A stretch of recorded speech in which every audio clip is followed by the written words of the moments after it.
Bonjour, mon amour. Hallo. Wir sind heute in Baden mit den Jungs von Mastbiron. Es ist Frühschoppen angesagt, der Car ist abgefahren, die alten Leute werden abgezockt. Nein, sag. Es ist morgen um 8 Uhr, für alle, die es uns nicht glauben. Wir haben keine Uhr aufgestellt. Ja, stabil. Scheiße. Sehr gut. Aber wir haben die Herren von Mastbiron da. Zum Hallo zusammen. Interview. Wo ist die Kamera dort oben?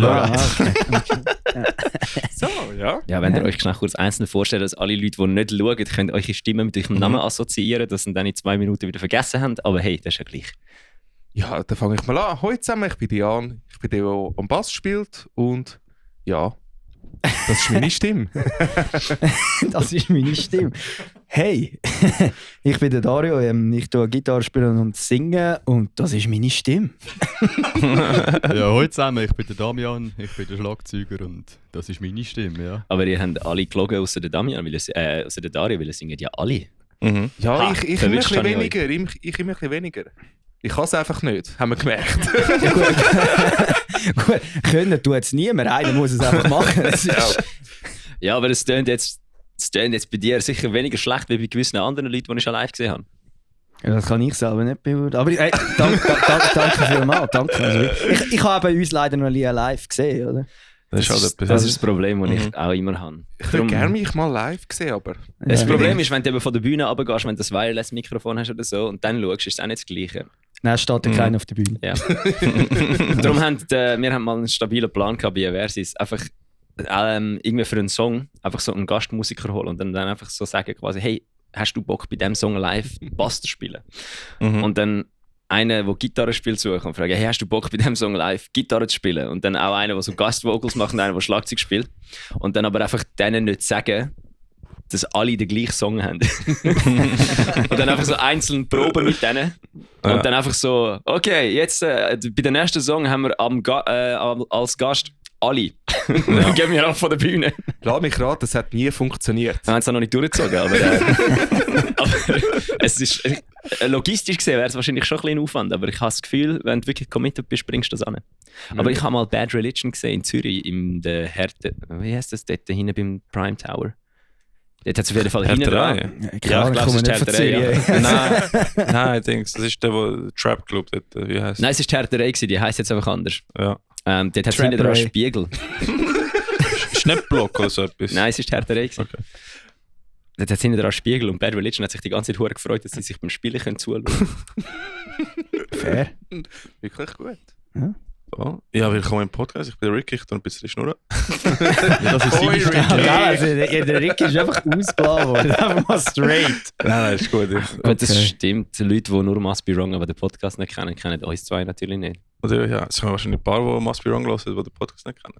Weil, ja, es ist nicht jeden Tag, wo wir eine Punkband einen Podcast haben. Das ist schon mal sehr cool. Und, Also, to be fair, wir schnurren in diesem Podcast mehr über Punk wie über wirklich Metal. voll, aber Ich glaube, das Einzige, wo wir nicht drüber reden, ist effektiv Metal. das stimmt, das passiert oft. Nein, aber der Grund, warum wir euch da eingeladen haben, ist, dass ihr mir erklärt, was Punk ist, weil ich bin so ein Nicht-Kenner. Wenn der Bälle über Punk redet, habe ich nicht viel zum Beitragen. Und deswegen wollte ich heute lernen. Alles, so wie ich kann. Das wäre super. Merci. Ja. Wow. Da haben wir euch natürlich die 3 Vorzeigen-Punks ausgewählt. Also, ihr habt jetzt gerade auch einen richtig harten Job, ist quasi nicht nur als Band, sondern auch als Botschafter von Punk. Scheiße. Ich sehe jetzt schon wieder die Hate-Kommentare. Must Be Wrong ist keine Punkband. Da kommt wieder die Aber dann ist Punker-Polizei. Die Punker-Polizei. Ja, aber dann ist die Frage wieder, was ist denn Punk? Weil laut dieser Definition, wo ihr kein Punk sind, ist Punk einfach besoffen unter der Brücke hocken, den Staat hassen, aber mit der Alkoholsteuer schon etwa 18 Autobahnen finanziert haben. Ja, ich glaube, es ist halt mehr eine Lebenseinstellung. Also einfach so, wie man halt ist. Und man sollte es auch ein bisschen mehr in die Welt raustragen. Das ist so. Ja. Also, ja. Ich denke, es ist auch für jeden etwas anderes. Ja, also viele identifizieren ja mit Punk irgendwie mit Lederjacke und Nieten und Irokesen und farbige Haare. Was durchaus schon auch Punk ist, oder? Also Punk ist einerseits eine Lebenseinstellung, die Jan sagt, aber es kann auch ein Fashion sein. Eben. Es wird mich jetzt viel vielleicht hassen jetzt für die Aussage, aber man sieht es jetzt uns an, oder? Wir sind ja eben die totalen Punks da, wenn wir...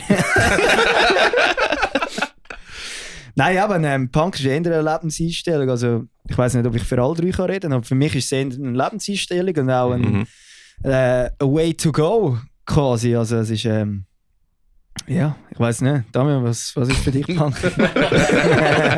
Ja, ich muss mal den Dario fragen, der hat mich in die Band geholt. Ich habe vorher Metal gemacht, weißt du. Hey, wo der in die Band kam, hat er ausgesehen. So weißt du, die Haare so und nachher so das Schwänzchen dran. So. Und die Hosen, die schlimmen, weißt Die du? mit, der, Ja, die die mit, Hose der, die halt, mit dem Militärmuster Ja, drauf. genau.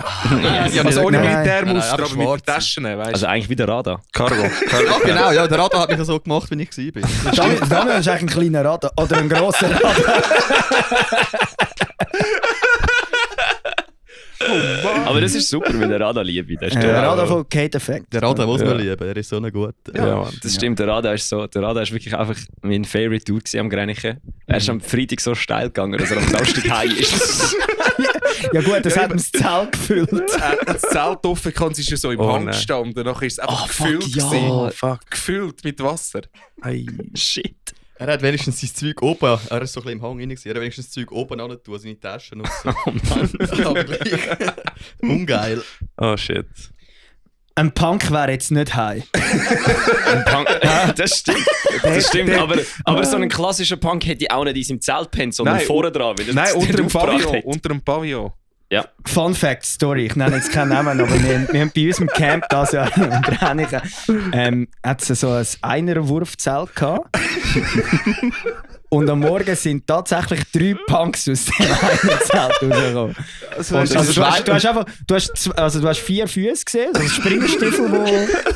Eben, aber das sind so Springerstiefel-Punks. Ja, so genau. Doc Martens Punks. Klassische. Ja. Oder? Und dann nachher irgendwann der Jana so, da liegen da wirklich 2 in dem Einerzelt. Und dann kommen einfach 3 raus. Oder? Und 2 davon sind mindestens 4 Meter groß gewesen. Also, Und du hast dich gefragt, Ja, aber- wie haben die Platz denn? Und nachher nebendran der Nick Berger, oder? Und der Ralf. Ein hure Luxuszelt, wo die anderen im Vorzelt hätten können schlafen, wo es mehr Platz gehabt hätte als in dem einen Zelt. Ja, Aber ja. Das ist eigentlich eine stabile Definition von Und Punk. das Zelt Ja. war ja nicht runtergemacht mit Hering oder so.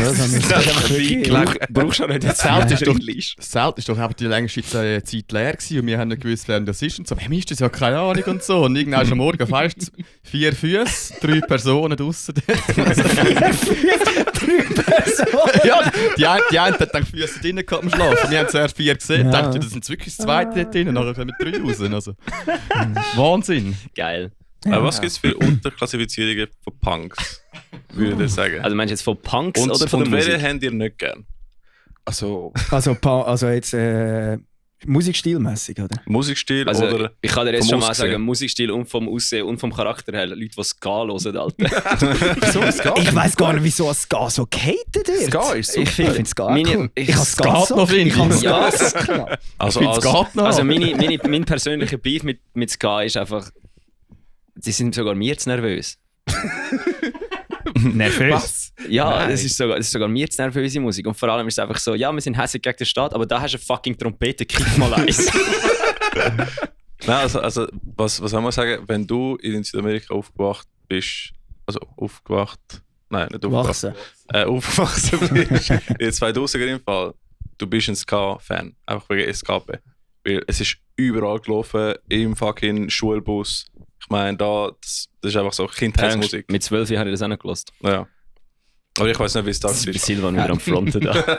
Anyway. Ich verstehe Ja. Ich verstehe den Hate wegen Ska nicht. Also bei mir ist- Punk, also ich weiß nicht. Bei mir ist es Irgendwie- mehr ein Hate aus Hast du Spaß. persönliche, Das hast ist einfach mehr persönliche so- Probleme? Nein, ich habe mir einmal einen Witz darüber gemacht und dann haben alle einfach gesagt, ich sage so ein Ska-Hater und dann ist das halt ein bisschen eskaliert. Okay. Aber ich höre die Musik halt Es ist auch nicht. eskaliert. Eskaliert, genau.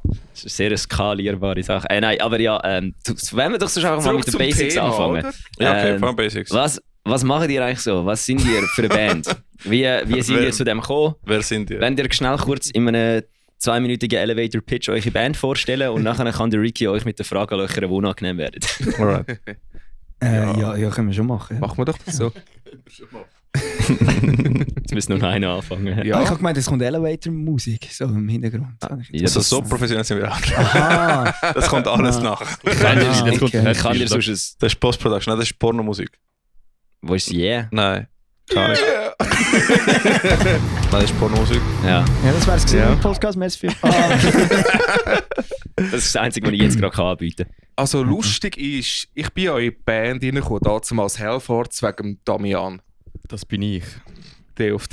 Nachher hat er gesagt, ja, sein Kollege, die suchen noch jemanden. Und dann bin ich mal dort raufgegangen und es ist eben so lustig, ich hatte damals einen Peugeot gehabt.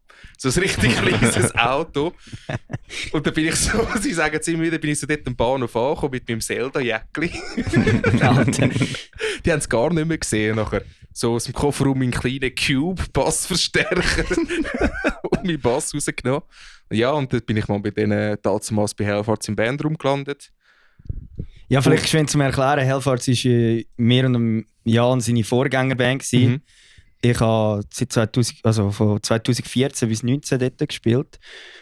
Und der Jan und du bist im 2016 16 dazugekommen.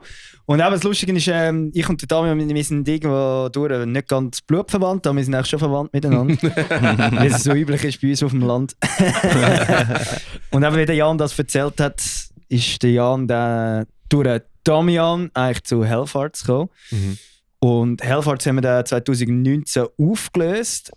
Und dann ich und der Jan und ich, oder wie auch immer. Alle vier. Sind wir auf Hamburg. Und dann haben wir Must Be Wrong gegründet. Ohne Drummer. Genau. Und dann haben wir wirklich Schlagzeuger gesucht. So wirklich auch mit Inserat und so. Aber es ist schwierig. Schlagzeuger suchen ist schwierig. Das ist- Und ein Und dann- Gitarrist hat zwei Sander mehr, aber... Glück, dass ihr einen Bassist habt, Alter. ja, ich bin gezwungenermaßen Bassist. Keiner wird freiwillig Bassist. Ich habe den Jan per Zufall getroffen, damals. Da hat er mich gefragt, ob ich irgendjemand weiss, der einen Gitarrist sucht. Dann habe ich gesagt, nein, aber ein Kollege sucht einen Bassist. So ist er zu Hellfarts gekommen. Genau. Aber jetzt mal unter uns Bass spielen, macht schon verdammt Bock. Ja, ich kann es einfach besser als Gitarre. Gitarre rühre ich am besten einfach in Güssel. Ich kann es nicht mehr. Oder gar nicht. Ich kann es noch nie können. Ich habe jetzt, seit ich selber bei Matchbox Whispers Bass spiele und bei vielen Leben jetzt am Bass aushelfen, habe ich das Gefühl, Bass ist schon geil und Das ist schon cool. wichtig. Und Metalcore-Bands sollten wieder Bassisten haben. Aber das ist ein anderes Thema. Ja, okay, voll. anyway, Gut, jetzt wäre anyway. wir driften wieder Ja, ab. also, Eben, ja. drei. Dann machen wir weiter. Ja, und ich übernehme jetzt einfach geschwind bis dorthin. Dann haben wir tatsächlich auch zwei gehabt, die so gekommen sind, vorspielen und das hat dann irgendwie nicht so gematcht und so. Und dann hat mal der Damian mir so geschrieben, hey Bruder, ich habe einen Drummer. So. Und ich so, Damian, das ist Punkrock, Alter, das kannst du nicht. Ja, du hast zu lange Haare für das. Ja. Nein, der Damian hat ja nur Metal gemacht, darum... Ja. Ist er euch gar nicht in den Sinn gekommen zu fragen? Nein, gar tatsächlich nicht, gar nicht. Sie nicht. haben mich einfach nicht wählen, sie haben schon daran gedacht. Ja, es ist so, es hat schon nicht so vom Bild her schon nicht so gepasst, aber jetzt haben wir ihn schön geformt. Ich meine, schaut euch mal an. Ich bin nicht nur ein grosser Radar, ich bin auch ein kleiner Dario oder ein grosser Dario geworden. Ja, weil er sagt, ist ein junger, hübscher Mann, der da sitzt. Ja, und nachher ist der Damian zu uns gekommen und es hat dann irgendwie schnell angefangen zu pässeln mit ihm und dann ist Corona-Zeit gekommen und dann hat es nur eins gegeben, Probe. Mhm. Und dann ist eigentlich unsere Band aus dieser Zeit gut gewachsen und jetzt sind wir immer noch da. Aber Was das sehr schön ist. Das ist im Fall, glaube ich, wirklich ein Vorteil, dass ihr euch den Damian geholt habt, weil das ist was ich von vielen Leuten noch gehört habe, dass sie so Must Be Wrong geil finden, dass es ein bisschen Metal ist. Mhm. Ja, es ist schon recht Das hat einen riesen Einfluss. Ich glaube, wir würden sonst nicht so Metal-Einfluss Nein, definitiv Ja, nicht. weil haben. der Drummer macht schon ziemlich die Mhm. Musik aus von der Band. Definitiv. Ja, Metallic Punk. Ja. Ja, halt einfach wie so Sum 41 und Zebrahead, die haben auch so ein bisschen noch Mhm. Metal drin. Und das ist Metal, schon- Leute. Raise your horns! Ja, nicht gerade so. Nicht, dass er jetzt anfangen, der Wikinger sein oder so, aber es ist, Nein, überhaupt. man merkt auch, dass es nicht einfach nur so klassische 0815 Mhm. Punk-Songs sind, die ihr schreibt. Aber Dario, wie bist du denn zu Punk dann gekommen? Weil du hast ja Hellfarts vorher gehabt. Jetzt Ja, fängt es jetzt- an. jetzt- Jetzt deep- kommt deine ganze Deep Lebensgeschichte Talk. führen. Jetzt, ich habe natürlich angefangen, wie die meisten, vielleicht mit der absolut krassesten und besten Punkband, was es gibt, und zwar Green Day. Yes. Ich hätte jetzt gedacht, Und cool. das wird auch immer für mich die beste Punkband sein. Ist mir gleich, was andere sagen. Hey, am Greenfield, ich bin die ganze Zeit da gestanden und egal was alle Leute um mich herum gesagt haben, sorry Alter, die Performance ist absolut geil gewesen. Ja, ich meine, die Flammen, die sie hatten, ich meine, sie müssen es nicht, aber sie haben es können. Und einfach immer. Ja, Ja, aber, Ja, es ist einfach. Es ist gut gewesen. Die Show wäre ohne die Flamme genau gleich gewesen. Ja. Aber wenn du es kannst, Ja. Das stimmt, ja. oder? Nein, ich habe mit Green Day, das ist, glaube ich, American Idiot. Mhm. Halt, Das ist 20 das Album, gell, by the way. Ja, schon. ja, ich bin, wo das rauskam, bin ich 5 gewesen. Dort aber erst später habe ich es dann natürlich ein bisschen für mich entdeckt. Wann hast du rausgekommen? 2004. 2004, ja. Und dann habe ich angefangen Green Day zu hören. Und hat dann lustigerweise durch Green Day bist du dann automatisch ein bisschen reingekommen, wenn du dich ein bisschen dafür interessierst und so. Hast dann mal geschaut, was haben denn die Bandmitglieder so für Shirts an und so. Und dann irgendwie bin ich dann durch das so zu NoFX, Bad Religion gestoßen. Und dann bin ich so das Rabbit Hole runter. Bin dann ganz tief runter bis, ja, also wirklich bis zum Hardcore-Punk. Hatte nachher auch die Hardcore-Punk-Phase. Ja, bei mir ist es eine Phase. Ja, du hast wirklich so, er hat so pinke Haare. Spiked Haare. Also, Yes. also einfach, Und Hosen mit 35 Reifenschlüssen dran. wo alle aber keine Taschen drin haben. Ja. Einfach nur Show. Also du hättest definitiv können bei White Dog Suicide spielen. Ja, aber lustigerweise ist der Damian der Einzige, der bei White spielt. Definitiv, ja. Ja. Ja, aber ich hätte können, ich wüsste es nicht. Aber ich vielleicht stylingmäßig tun, hätte es vielleicht schon noch gepasst. Ja. Gefragt haben sie mich nie. Ja, schade. Einmal. Haben sie dich gefragt? Ja, sie haben mich gefragt, ob ich auf ihrer neuen Scheibe Backing Vocals einsingen mit dir. Ah ja, stimmt, ja. Habe ich nein gesagt. Ich habe noch eingegangen. ich habe so geschrieben, ich so, ja, sorry, wir haben keine Zeit, wir sind gerade selber am Album. Also, ah ja, aber der Damian kommt. Ah, schön, ja. Kinder, das ist Punk. Punk ist das ist so ein Szenen-Bums. Das ist so ein Circle Oh, Jerk. ja. Circle Jerk. ja. Punk-Szene in der Schweiz ist einfach ein riesiger Circle Jerk. Ey, Also im positiven Ich habe es Sinne. gestern, gestern voll verschissen gefunden von mir, weil ich bin heimgekommen und ich eigentlich noch ein Werk auf Baden gehen. Weil wir haben uns immer darüber aufgeregt, dass es keine junge Punkbands mehr gibt. Es ist Mace Dispute gespielt im Werk, aber ich bin zu am Arsch gewesen, zum gehen. Das ist anscheinend eine junge Punkband. Ich habe sie noch nie gesehen. Und ich habe sie schon zweimal auch verpasst, weil ich irgendwie zu spät gekommen bin, weil ich irgendwo sonst noch so bin oder sonst irgendetwas. Oder am Arsch. Darum ich muss mir das mal noch geben, weil alle sagen, die sind gut. Sind die vom Welschen? Ich habe keine Ahnung. Nein, die sind glaube ich zu Zürich gefahren. Ah, was? Okay. Ich habe die mal auf einem Flyer gesehen, im Ebrietas. Ja, Aber, sie haben mal als Vorband von den Seniles gespielt. Ah, was? Okay. Ja, das haben wir ja mit dem Damian kurz im Werk 21 gehabt. Also, wer lost überhaupt Punk? Was ist so die Zielgruppe, die es gibt, oder? Und ja, gibt's eben, weil ich weiss, es gibt wahrscheinlich so die ältere Generation von Punk. Wahrscheinlich Also auch die die neue. 35 plus, so, Ja. also wo es auch der grösste Teil Die ausmacht. älteste, aber das ist nicht die Ja, ältere aber so, Generation wenn's vom Zü- Punk. nachher ist Nein, noch wenn du in Zürich an das Konzert in gehst, Zürich an das dann Konzert sind die gehst. meisten sind 35 plus. Es kommt immer darauf an, welches Konzert. Und ja, und an mir so, am nächsten das Konzert gehen, sind wir mit Abstand meistens die Jüngsten. Gibt es auch so eine ältere Ja. Generation, die elitistisch ist und sagt, so, ja, alles, was nicht so klassisch Punk ist scheiße? Ja, So- die, so die- 35 plus. so sagen. Ja, aber das ist schon ein bisschen so. So, wir werden nicht gerne so, was sind die? Nein. Weil ich glaube, bei so Genres, wo seit längerer Zeit gibt, oder gibt es mehr wahrscheinlich so Elitismus und so Versplitterung wie neuere Genres, oder? Ja, Nimm- vor allem das Ding beim Punk ist halt, das ist halt auch so eine brutale Jugendszene in den 80er. Und wenn du jetzt natürlich etwas machst, wo sagt, es ist Punk und dann kommt irgend so ein alter Sack, der das Gefühl hat, ja, aber wir haben das gar nicht so gemacht und ich habe Punk gegründet. Dann bist du natürlich gerade auf der abgeschobenen Liste, aber Ja, das war ja in den 90ern so, wo die Welle mit Offspring und so ja. angefangen hat. Und das sind ja die 77 Punks da, die mit den Clash und Sex Pistols aufgewacht sind, die haben das gar Das nicht sind, cool aber das gefunden. sind eben genau die mit den Springerstiefeln und den Nietengürtel, oder? Ja, es geht. Also, das ist eigentlich mehr so ein bisschen der 80er aufgekommen. Also, Ja. aber am Anfang ist halt Punk, das ist eigentlich mehr so eine Jugendrevolution gewesen, halt. Also es ist eigentlich viel mehr Attitude-mässig gewesen, wieder eigentlich wirklich Musik in dem Ja. Sinn. Also das Es ist ist wirklich zum eigentlich einfach der Queen an den Rock zu pissen. Zum Fernsehen. Es war auch keine Musik dort zu machen. Ja, Sex Pistols ist die erste Boygroup Ja. gewesen. Das ist ein Casting Band. Ja, das ist fucking funny. Post gesehen auf Insta, dass anscheinend Bandmitglieder von Sex Pistols mit dem Jeff Carter spielen. Frank Carter. Mit dem Frank Carter. Ja. Jeff Carter. Jeff Carter. Das ist ein Hockeyspieler. Irgendein Präsident von der Vereinigten Staaten wahrscheinlich. Ja, nächstes Jahr am Download sind es, glaubst du, der Clash mit dem Frank Carter. Nein, Sex Pistols. Ja, Sex Pistols. Egal. Der Also, Jeff weißt Carter mit. Der Jeff Carter mit der Clash. Das heisst, sie machen es wesentlich besser wie Motley Crue. Ich weiss nicht. Sex Pistols hat es, glaube ich, nur ein Jahr gegeben.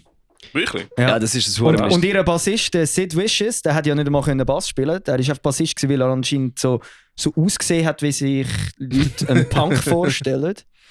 Also das ist wirklich, und das in den 70er Jahren. Also das ist eigentlich alles. Das ist bei dieser Punkband, wo sich alle Punkbands quasi daran orientieren. Total overrated, Sex Pistols.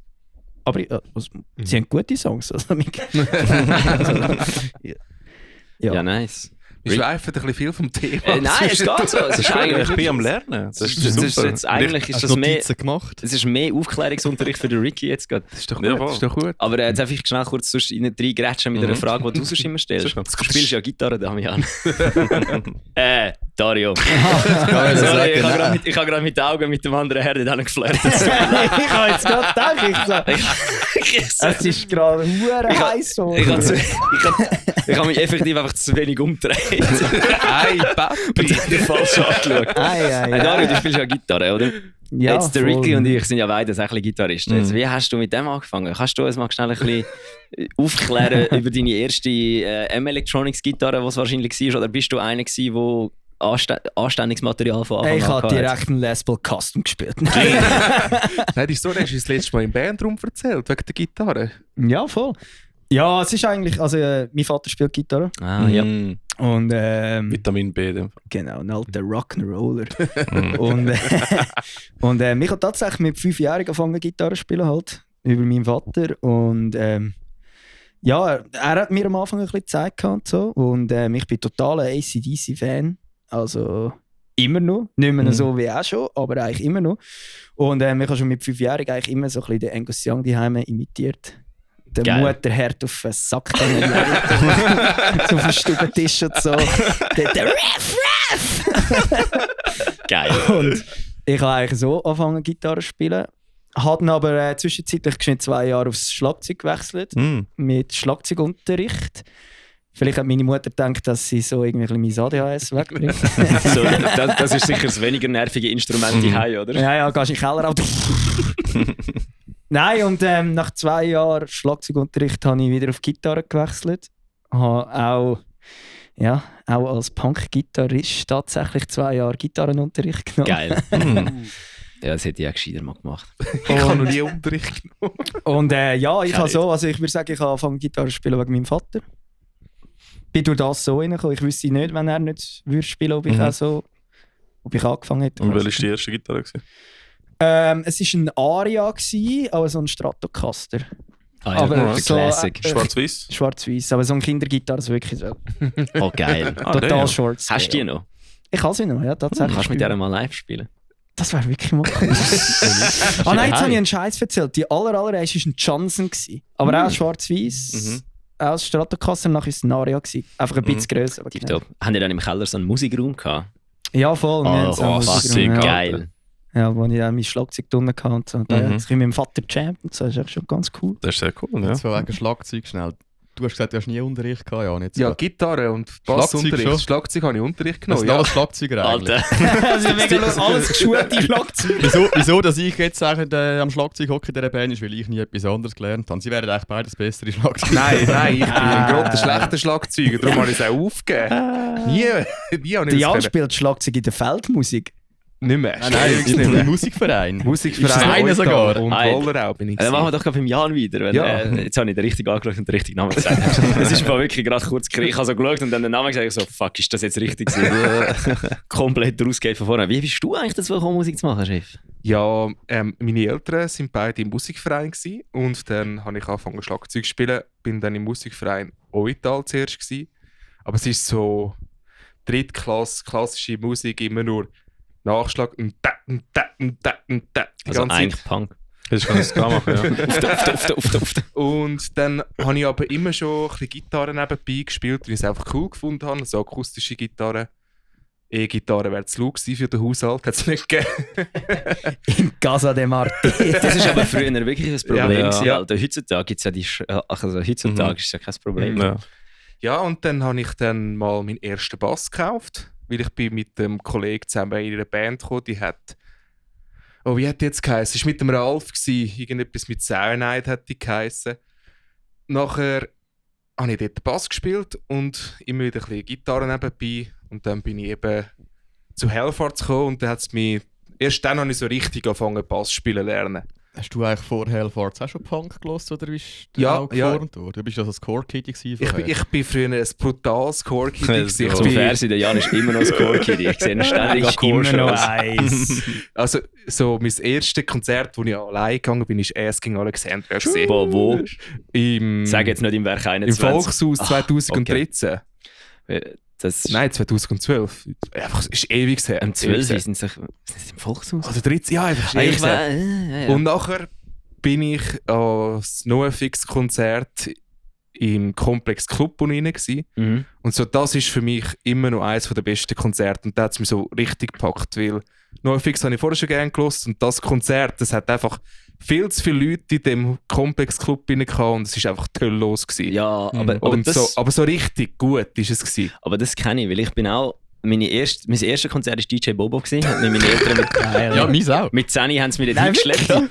Ja, aber kannst Das nicht so ist viel wirklich so machen. ein Schweizer Ding. Wenn du als Ja, ja. 10-Jähriger als DJ Bobo-Konzert geschleppt wirst, kannst du wie schlecht deinen Eltern sagen, fick dich, ich will Punk hören. Vor allem, weil ich das du auch gar nicht gewusst Also habe. ich weiss nicht, dass DJ Bobo war oder Krokus 2006 im Status, wie das erste Konzert wieder nach dem Ding. Da bin ich auch gewesen. Jetzt habe ich aber brüllen, weil es mit Lou war. Ja, logisch. An dieser Stelle muss ich schon sagen, sehr wahrscheinlich hört meine Mami nachher den Podcast auch.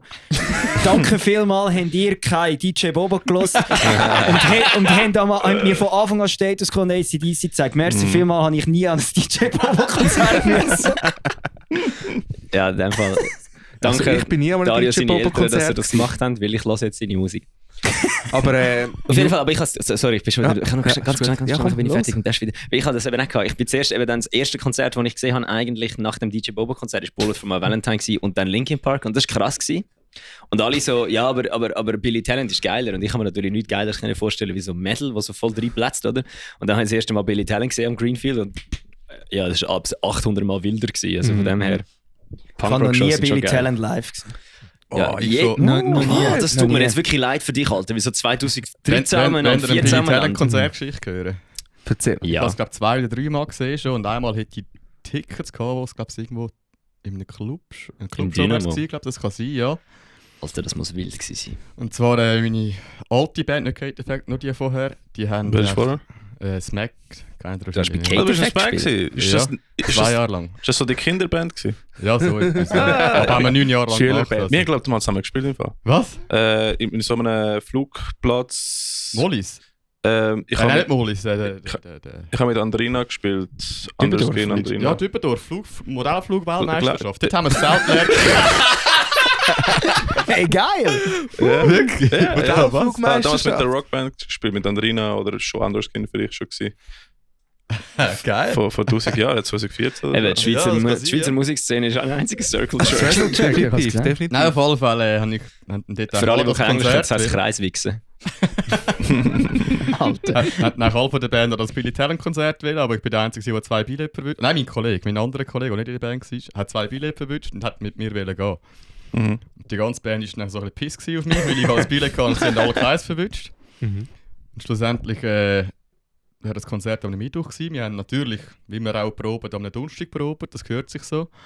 Und dann eben also, hey, wie war das Konzert gewesen gestern? Und ich so, was für ein Konzert? Oh, so eine Sau. Der Kollege hat es nicht eingeschrieben und mein Handy ist 2 Tage vorab gelegen, wo es eingeschrieben wurde. Dann haben wir es voll verpennt. Oh no. Nein! Wir sind einfach nicht gegangen. Hey, Dario, aber das tut mir jetzt wirklich leid für dich, dass du sie, wenn du sie mal noch wirst sehen, erst jetzt wirst sehen. Also es ist immer noch eine brutal gute Band. Ja, ja, es ist... Aber so um Performance top. 2012, 2013 dann hat die natürlich einfach noch... bisschen mehr Dort sind, Pups alle, ja, dort sind wir alle, die sie gelassen haben, auch noch jünger gewesen. Und dort hat es einfach viel mehr geklopft im Publikum. Weil dort, also ich habe sie im Volkshaus mal gesehen. Mal. Alter, dort ist bei Devil in a Midnight Mass sind sie nicht bis zu der Strophe gekommen und sie müssen den ersten Song Der erste abbrechen, Song, ja. Da bist Das bin ich auch gewesen, ja. weil die scheiß Das habe ich auch schon Barrikade gehört, zusammengebrochen ist, Alter. Bist du gestanden? Kurz vor Umkehren. Ja, die dritte Reihe, die erste, die gestanden ist noch, ja? ja, so. Also ich habe Billet nie wirklich gelesen. Im Fall. Da muss Ja, ich solltest du mal anschauen. anfangen, Alter. Das ist Fangst vor allem wirklich beim Album 1 an, dann beim 2, dann beim 3 und dann beim 4 und sie werden einfach immer besser. Das ist wirklich, also es ist eine geniale Band. Also Ja. Ja, bei mir hat sich eigentlich noch schnell Fun Fact Musik geformt. Bei mir ist es auch ein bisschen durchs Game durchgekommen, weil Tony Hawk Pro Skate. Yes. Das hat auf der Nintendo 64 damals schon. Yes. Und nachher SSX 3 hat auch schon ein paar coole Jawohl. Punk-Songs gehabt. SSX und Tour auch. Und dann das war einfach gute Musik gewesen. Ja, früher war es ein geiler Soundtrack. Shoutout to Tony Hawk Pro Skate. Wo wir Spiele noch können kaufen und sie nicht haben müssen runterladen und dann nochmal etwas so. runterladen. Ja, und vor allem hast du ja früher einfach schon alles drin gehabt, ohne DLCs und alles dazu. was ist Ja, jetzt? Das sind Zusatzinhalte, die du musst extra zahlen. Downloadable Content. Okay. Das heißt, ich game eben Wo nicht. jetzt, darum wo ich jetzt habe auch Game keine Ahnung Awards von- bekommen. Was? DLCs bekommen jetzt auch Game Awards. Das ist, Scheinbar. ist für nichts. Da können wir einen Tisch umrühren, Alter. Kannst du da schnell so einen Tisch umrühren reinfügen? Mach mich jetzt gerade hässlich. Ja. Also wieder zurück zum Thema. Ja, genau. Wo ist das sind Thema? Wir sind, Thema gehabt? wir sind glaube ich, relativ fertig gewesen. Du hast irgendetwas gesagt von Billy Talent, dann hat der Ricky gesagt, dass sie zwei schon mal zusammen gespielt haben. Ich glaube eigentlich wäre es der Damian dran zu Ja, voll. erklären, wie er zu der Musik gekommen ist. Ah ja, DJ Bobo irgendetwas. Ja, ja. Ja, genau. DJ Bobo ist mein grosser Cousin. Ah, warte, ich weiss es wieder. Er hat erklärt, dass er irgendwann dass er NoFX gesehen hat und Ja. dann ist es eskaliert. Ja, Also es ist dann ist das wirklich- Gespräch eskaliert. Genau, Ja. es ist darum gegangen, wie man zur Musik kommst und dann das erste Konzert und so. Und Ja, du hast genau. gesagt, dein allererste Konzert war auch DJ Bobo gewesen. Nein, Oder es ist, Krokus, ich weiß es nicht. das war, nachdem ich reingerätscht bin. Aber vorher hat er gesagt, er sei im Asking Alexandria Konzert gewesen und dann hat er NoFX gesehen und dort hat dann so, das hätte ich dann gezündet. Ah, okay. Hast du noch mehr zum Ausführen nachher, oder? Nein. Leck, Bobby, dass ich da wieder drauf gekommen Nein, bin. nein, nein. stolz. Es, Das es ist- sind eigentlich die besten Jahre von meinem Leben gewesen, bis jetzt. Tipptopp. Weil damals war die Konzertszene auch noch viel wilder gewesen. Also die Leute haben auch im Pit mehr Einsatz gegeben als heute. Ich meine, heute schlafen sie ja fast ein. Ja, das heute sind auch alle 35. das ist mir letztens beim Ghost Inside bei der Vorband aufgefallen. Dort hast du so einen der halt so gleich alt ist wie ich auf der Bühne, der so Move rumschreit und so krasse Stage-Moves macht und ich mir einfach denke, ja, das liegt halt daran, du hast das mit 16 gesehen, wo alle im Pit so 20 gewesen sind. Und jetzt sind alle Leute, die Musik, die du machst, hören, halt immer noch 40 und nicht jünger geworden. Darum, das macht keinen Sinn, dass du das so umschreist. Weil Das hat sich zwar- keiner bewegt, oder? ja, was? es hat zwar früher hat's funktioniert, aber das Problem ist, halt, das Publikum ist nicht jünger geworden. Das heisst, die Leute, die jetzt früher sich die Fresse nicht gehauen haben, sind jetzt halt einfach 50. Aber das ist schon effektiv ein Problem. Ne? Also, wir merken es ja vor allem im Punkrock. Und ich weiss nicht, aber wenn jetzt du das sagst bei den Ghosts, ich hätte jetzt gedacht, Also es gibt ich hab- noch nein, viele nein. so Core-Kiddies. Ich Gibt's kann- das nicht mehr? Ist Nein, das aber nicht im mehr in? Hardcore sehe ich mehr junge Leute. Gell, das muss ist sagen. im Hardcore kommt gerade mega Aber was auf. auch ist so der Alternative Rock. Weil ich bin letztes Jahr am Palais Royal Konzert gewesen. Mhm. Und dort haben zwei Mädels irgendwie sich zwischen uns reingedrückt und dann haben sie gehört, dass wir sie am Greenfield gesehen haben. Und die haben uns so gesagt, ihr habt sie auch am Greenfield gesehen und sind darum jetzt da. Und wir so, yes. Wieso? Und sie so, ja, es ist lustig. Vor dem Konzert am Greenfield bei dieser Band sagen nur so U20 und vor allem Mädels dort gewesen. Und seit sie am Greenfield gespielt haben, ist die Band anscheinend grösser, so einen grossen Festival-Run in Europa gemacht haben, ist die Band huren aufgegangen und dann hat jeder gesagt, ja, jetzt sind auch alte Leute und Männer da. Direkt Schatz, direkt Und wir einfach so, ja, Alter, danke für den, Mann. Ja, das ist mir aufgefallen am Idols-Konzert. Ich weiss, meine Bandkollegen hassen Idols. Ich höre sie immer wieder. Und dort, Jetzt kommen wir wieder Hate über. Aber Idols ist ja so overrated.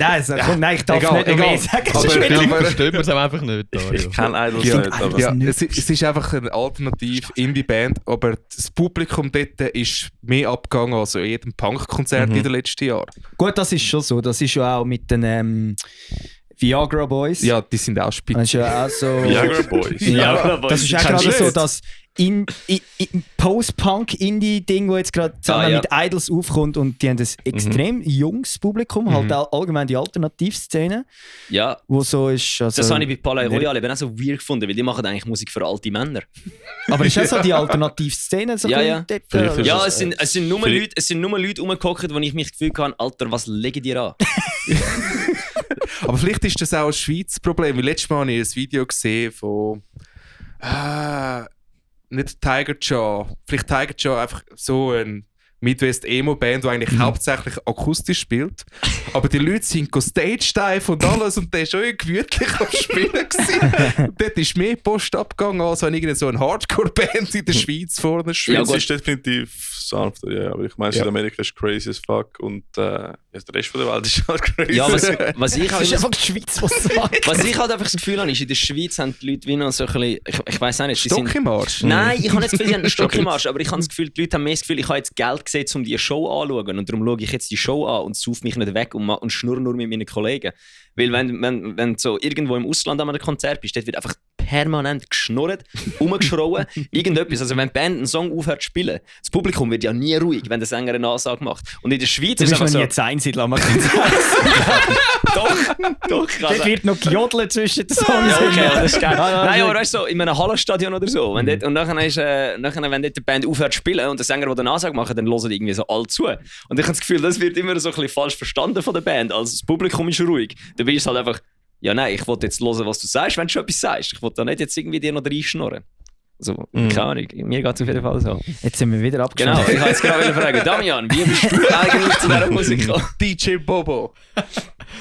Ja, also zu dieser Musik jetzt spezifisch eigentlich. Ja, also wie bist du dazu gekommen, Musik zu machen und bist dann bei Must Be Wrong gelandet? Ja. Ich hätte jetzt schier Matchbox Whispers gesagt, ich bin glaube ich hängen, Mann. Das ist viel zu früh am Morgen. Dort bin ich ja schon nicht, nein. Nein. Es ist erst Du darfst aber gerne mal einen 20 Song spielen bei uns, wenn du willst. Ja, das kann ich nicht.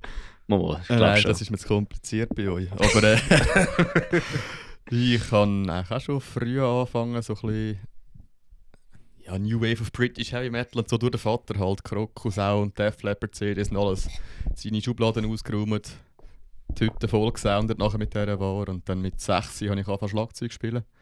Bin auch lange in Unterricht eigentlich. Und dann 2011, also mit 11, haben wir dann die erste Band gehabt, auch alles ein bisschen von den Musikschulleuten. Mhm. Die Jungen mit euch zusammen gespielt Ich muss unbedingt jetzt einen Flyer suchen. Das haben wir Go dann, for it. das haben wir dann tatsächlich bis ins 20 durchgezogen, 2020. Zwischenzeitlich bin ich dann noch 2018 bis 2020 bei The Kate Effect eingestiegen. Weil sie ja bekanntlich irgendwie 6 Jahre lang oder so keinen Schlagzeuger hatten und mit dem Computer im Hintergrund gespielt haben. Das ist so geil. Dann habe ich mich dort dann auch ein bisschen reingespielt, habe 4-5 Konzerte spielmäßig nicht gespielt mit ihnen. Und dann ist der originale Drummer wieder zurückgekommen. Dann habe ich natürlich wieder Platz frei gemacht. Also der Computer, oder was? Genau, ja. Nein, ja. Jetzt sind sie wieder komplett, eigentlich, abgesehen vom Bassist. Also, jetzt läuft der ab. Weißt du, wieso sie keinen Bassist haben? Weil du Nein gesagt hast. Der Ricky hat ihn abgegriffen. Ja, stimmt. Schon? Ja. Der spielt jetzt Bass bei Taoist. Was geht, Ja, ja. wirklich. Ja. Ja, ich glaube, sie haben mal den Mike gefragt und der Mike hat sich wirklich überlegt. Und dann hat der Ricky aber so das Gefühl gehabt, hey, willst du bei mir Bass spielen? Und das hat ihm, glaube ich, besser gefallen. Okay. Jetzt gibt's Beef. Nein, es ist, glaube ich, mehr, weil er einfach das Gefühl gehabt hat, das sei ein bisschen lockerer und nicht so. Weißt, er hackt sich Also glaub ich, im ein bisschen- Pitch lockerer, ja. Gut, Kate Ja, Effect im- ist schon recht anspruchsvoll. dumm. Ja, Das nein, auf der nicht Instrumente- mal nicht wegen dem, mehr auch einfach so, das ist das, was mir jetzt da rumgurken, das ist ein bisschen weniger seriös, weißt du, was ich meine? Es ist so ein bisschen weniger grosse Fallhöhe. Der Pitch war so, gewesen, Jungs, ich mache alles und könnt einfach spielen, wenn wir mal ein Konzert haben. Und wenn ihr nicht könnt, ist gut. Und jetzt ist ein bisschen seriöser geworden. ein bisschen seriöser, Alter. Ein bisschen. Er führt mit einer eisernen Faust, Alter. Nein, also ich finde sowieso, Kate Effect ist eine super Band, finde ich. Ja. Ja, die Leute sind super. Ja, Die müssen Ja. viel grösser Ja, sein. ich finde so Die sind brutal gut. total underrated, vor allem jetzt, seit er wieder spielt. Die sind brutal gut, also wirklich. ja, sie haben natürlich auch den Frontmann, gell? Aber, Ja, ich meine, der Luki am Gesang. Nehmen Also, wir jetzt gar nicht mehr grösser so eine Aura, wie der Mensch hat. Also, nein, also wirklich, also ich selten so einen guten Freund. Also ich denke immer... Wir kennen den Jali schon da im Podcast. Ja. Also Ihr wisst, was Stimmt, passiert, er wenn hat man mal das Folge mit dir. Ja, Ja, 3. also sie ist... 3 Folgen? Nein, es war eine gewesen, 2. aber... Also 3 es ist- Stunden. Ja, wirklich. Der Rada und der Luki sind da gehockt und irgendwann haben wir gesagt, Bridge, wir müssen aufhören, weil sonst kommt keiner von uns mehr heim. Ja, voll. Das stimmt. Nein, aber ich meine, wenn Skate Effect als irgendwie früher im Set, also im Line-Up spielt, ich denke aber so wie RIP, alle, die nachher kommen, im Fall wäre. Ja, Sie total. nehmen alle auseinander. Es ist So eine Flamme unter dem Arsch nachher für den Es ist nächsten. auch mir Rudi, aufgefallen, als ich mit ihnen damals in der Medbar in Lenzburg gespielt habe. Mhm. Ich natürlich noch nervös, noch schier die Hose geschissen und alles. Das war das zweite oder das dritte Konzert mit ihnen. Mhm. Dann war irgendwie ein ganz neues Projekt von jemandem, die haben eröffnet dann. Mhm. Dann mehr und dann noch der Headliner eine Art. Und irgendwie bei uns war es voll, gewesen, nachher bei der Headliner war es wieder halb leer. Gewesen. Und irgendwie ist das so cool. Also mir war es schier unangenehm gewesen, dann irgendwie. Aber ich glaube, sie haben auch selber ein bisschen mit dem zu kämpfen, dass sie immer ein bisschen früher gebucht werden. Mhm. Durch das glaube ich, dass die Leute schon früher kommen. Mhm. Ob es dann bleibt, weiss ich nicht. Also. Ja, es ist halt einfach wie ich gesagt habe, der Luki, er kann so gut Leute animieren, zum Mitmachen. Also selbst der grösste Metalhead, der dort so mit dem Bier steht, macht irgendwann mal «Hey!» Ja, Da kann er nur so... Der Lukas über eine ganze Halle voller Viking-Metalheads zum Macarena tanzen. Der Luki könntest du, glaube ich, im Hallenstadion anstellen und er würde es anspringen, dass alle 13'000 Leute drin auf ihn schauen. Es ist Keiner Ich würde auch irgendetwas behaupten, anderes dass der macht. Luki als einer der besten Stand-Up-Comedians Aber es ist auch eine anstellen, halbe ohne dass er Stand-Up-Show, etwas ja. überlegt hat. Also. Also, reden kann er ja. Alter, Aber er kann eben auch verdammt gut singen. der Also, Luki wirklich, es ist der Schweizer Ronny Radke, ohne dass er unsympathisch ist. Er ist besser als der Ronny Radke. Was ich So einfach- dürfen wir ihn nicht. Nein, ganz sicher nicht. Ganz Ja. sicher nicht. Weil der Lukas ist kein One. Der Lukas ist, auch wenn er könnte, er ist nicht eine One-Man-Show. Alter, am Falling in Reverse Konzert, alle die ganze Zeit Ronny. Und ich habe nur so gedacht, so Brüder, das ist im Fall fuck it, das ist Ronny Radke und das ist der Ronny Radke Show, scheißegal. Anyway, Allerdings- Damian. Danke. Zum dritten Mal. Aber ihr seid in dem Fall alle, so wie eure Eltern haben auch Musik gemacht oder gute Musik gehört. Das ist schon mal ein sehr guter Start, oder? Sind alle so multigenerational Musiker, würde ich sagen. Also wir sind jetzt Also- ja alle genug alt von dem her. Wenn ihr ein Kind habt, zeigt ihnen gute Musik, dann Ja, werden es Mann. vielleicht irgendwann eine erfolgreiche Band und ihr habt eure Rente gesichert. Genau. Ja, bei mir ist eines der ersten grösseren Rockkonzerte Guns N' Roses im Hallenstadion gewesen, im 2010. Das war Geil. auch noch cool gewesen. Ist das dort, wo der Slash nicht dabei war? Nein, ist das so ein Slash- Chinese Ding? Slash ist nicht dabei gewesen. Also eigentlich im Axl Roses Solo-Projekt. Ja, es war gleich cool gewesen. Weißt du, ich so als Teenager und dort vorne. Da bist du dort schon ein Teenager gewesen. Du bist speziell älter als die anderen zwei, gell? Ja. Gut. Ja, der Jan ist der Älteste dabei. Unser Daddy, Yes, ich Ja, bin der ist jetzt- Daddy. Ich meine, ich habe auch so einen richtigen Dad-Bot. Deadbutt-Bauch. Ja. Irgendeiner muss der Daddy sein. Zitat Ende, Gänsehose. Nicht falsch verstehen, nicht falsch verstehen. So, das ist es. Ja. Tschüss. Also, Schnuffpause, bitte schön.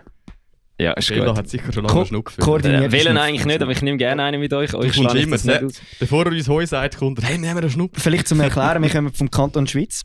Und dort wird recht geschnupft in der Innenschweiz. Hat man das? Das ist, Also, ja, das stimmt.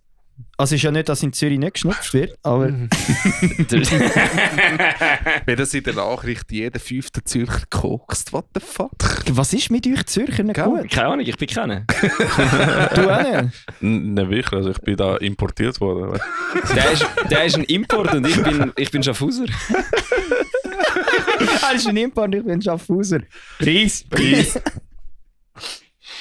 Ich habe einmal einen Schub genommen und habe nicht aufgehört Nase laufen und seitdem Also ich mache habe- es einfach nicht. Ich habe auf Kuba Schnupfen mitgenommen, Alter. Ja, eben, da sind wir beim Thema Zürich. Absolut, absolut dumme Idee gewesen im Nachhinein. Also mehr so unabsichtlich, weil ich habe ihn einfach noch im Koffer gehabt von der, Andere nehmen von Kuba Schnupp heim. von der Ferien voran. Das Lustigste, die Kubanesen haben das natürlich noch nie gesehen. Die sind Nennt alle... man die wirklich Kubanesen? Ich nenne sie jetzt so. Wie die Luganer, Luganesi. Luganesi. Kubanieros. Sie sind eigentlich Kubaner, ja. Kubanos. Aber Kubaner tönt so nach... Kubanieros. Kubaner tönt so nicht genderneutral, darum Kubanese ist, ich glaube, die genderneutrale Version davon. Kubanesi. Auf jeden Fall, die haben dann zuerst haben sie natürlich das Gefühl, das sagen Drogen. Und wir sagen, nein, also wir sind sicher nicht so dumm und nehmen Drogen mit auf Kuba. Ja. Und dann haben sie das Gefühl, okay, und dann haben sie es probiert und dann sind sie so... Also sie haben es probiert, sie haben es einen genommen. Sie haben es Schnuff genommen, mit uns. Du musst schnell anmerken, dass ich es geil finde, dass wir alle geschnupft haben und der erste ist auf nichts. Ja, deswegen. Fairer Punkt, Wenn ja. ich schnaufe im Fall, dann hört es einfach nicht auf bei mir. Und dann sind sie auf jeden Fall dort gestanden, so völlig am Durchdrehen, so oh my God, my nose is free, but my brain is freezing. Ja, und dann sind sie alle instant abhängig geworden, Alter. Aber Schnupf ist einfach Tabak, ja? Ja. Alright. Das ist echt Tabak, ja.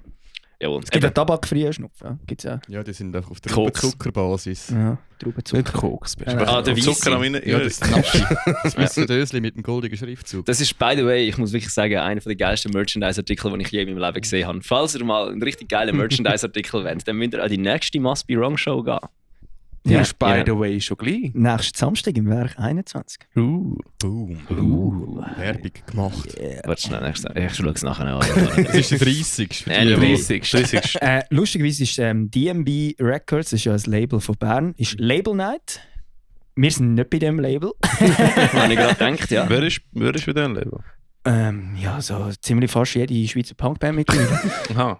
Also Nein. wir haben mal mit denen... Homewards sind zum Beispiel Ah. auch bei so jetzt als Zürcher Band. Homewards ist ganz eine grandiose Desert Band. Lily sind jetzt von hier umeinander. Und sonst natürlich Berner Bands wie Circa.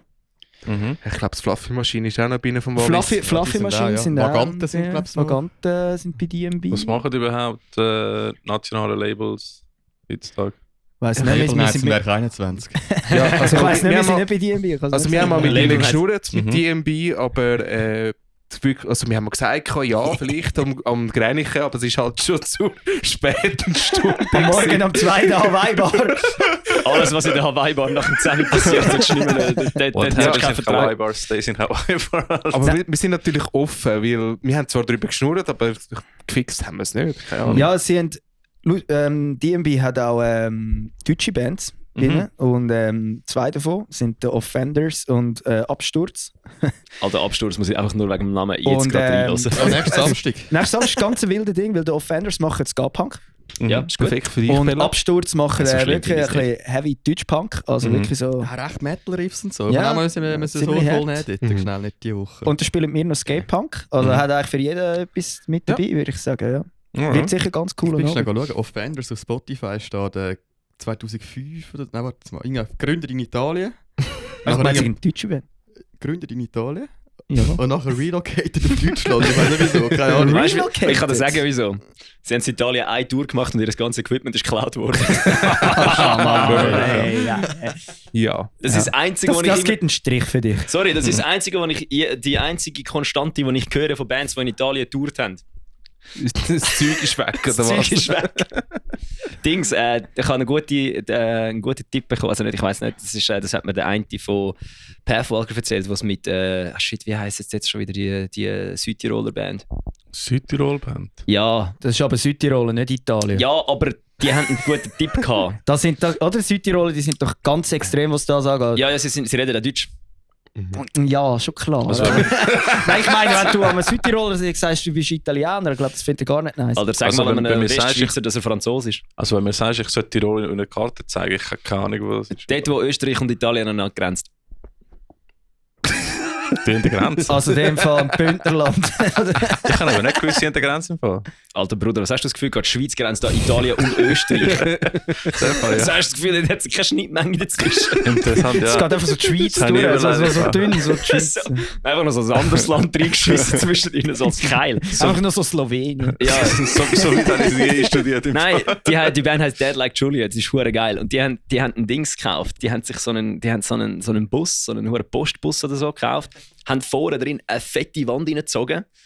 Und die haben nur hinten Türen. Die haben also vorne alles ausgekleidet, dass wenn du die Türen aufmachst auf der Seite, dass du nicht reinkommst. Du müsstest wirklich den ganzen Karren auseinandernehmen.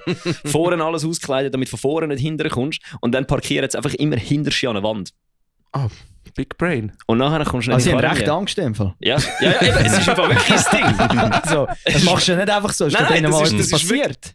In Italien wird dir ständig Zeug geklaut, wenn du dort auf Tour bist. Es ist so. Wir wollen unbedingt mal auf Italien.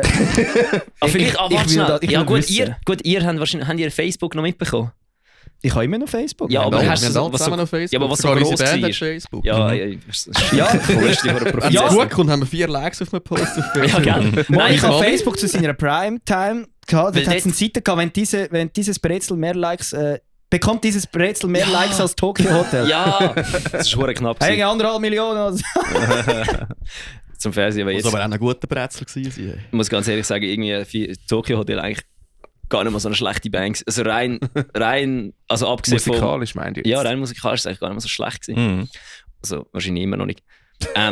Und eben, die Ja, haben also- ständig ist wieder so ein Post von so einer Local Band. So, hallo, was ist in Italien das ganze Zeug geklaut worden? Hat irgendjemand eine Gitarre, die wir könnten haben zum Spielen? Wirklich, das habe ich noch nie gesehen. Also.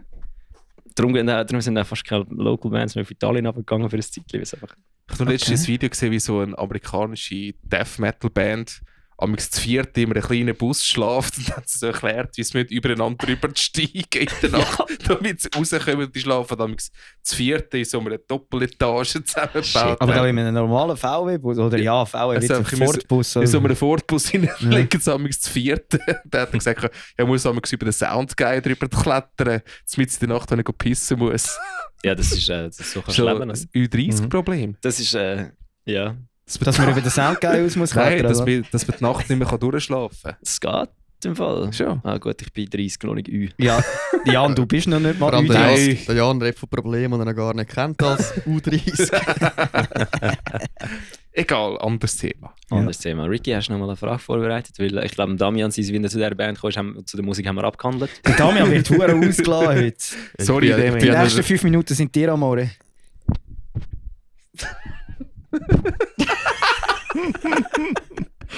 Ja, red jetzt. Ja, was soll ich erzählen, wie ich zu dieser Band gekommen bin? Ja, das hast du ja gesagt. Das haben haben wir wir jetzt ja, nicht durch. Du sagst doch immer, das habe ich so nicht gesagt. Nein, ich habe ja gerade gesagt, Damian, sein Zeug haben wir abgehandelt. Ricky, Aha, hast du so. noch eine Frage? Ja, also. Also ich lebe gerade gefährlich näher an deinem Pimmel mit meinem Ja. Kiss.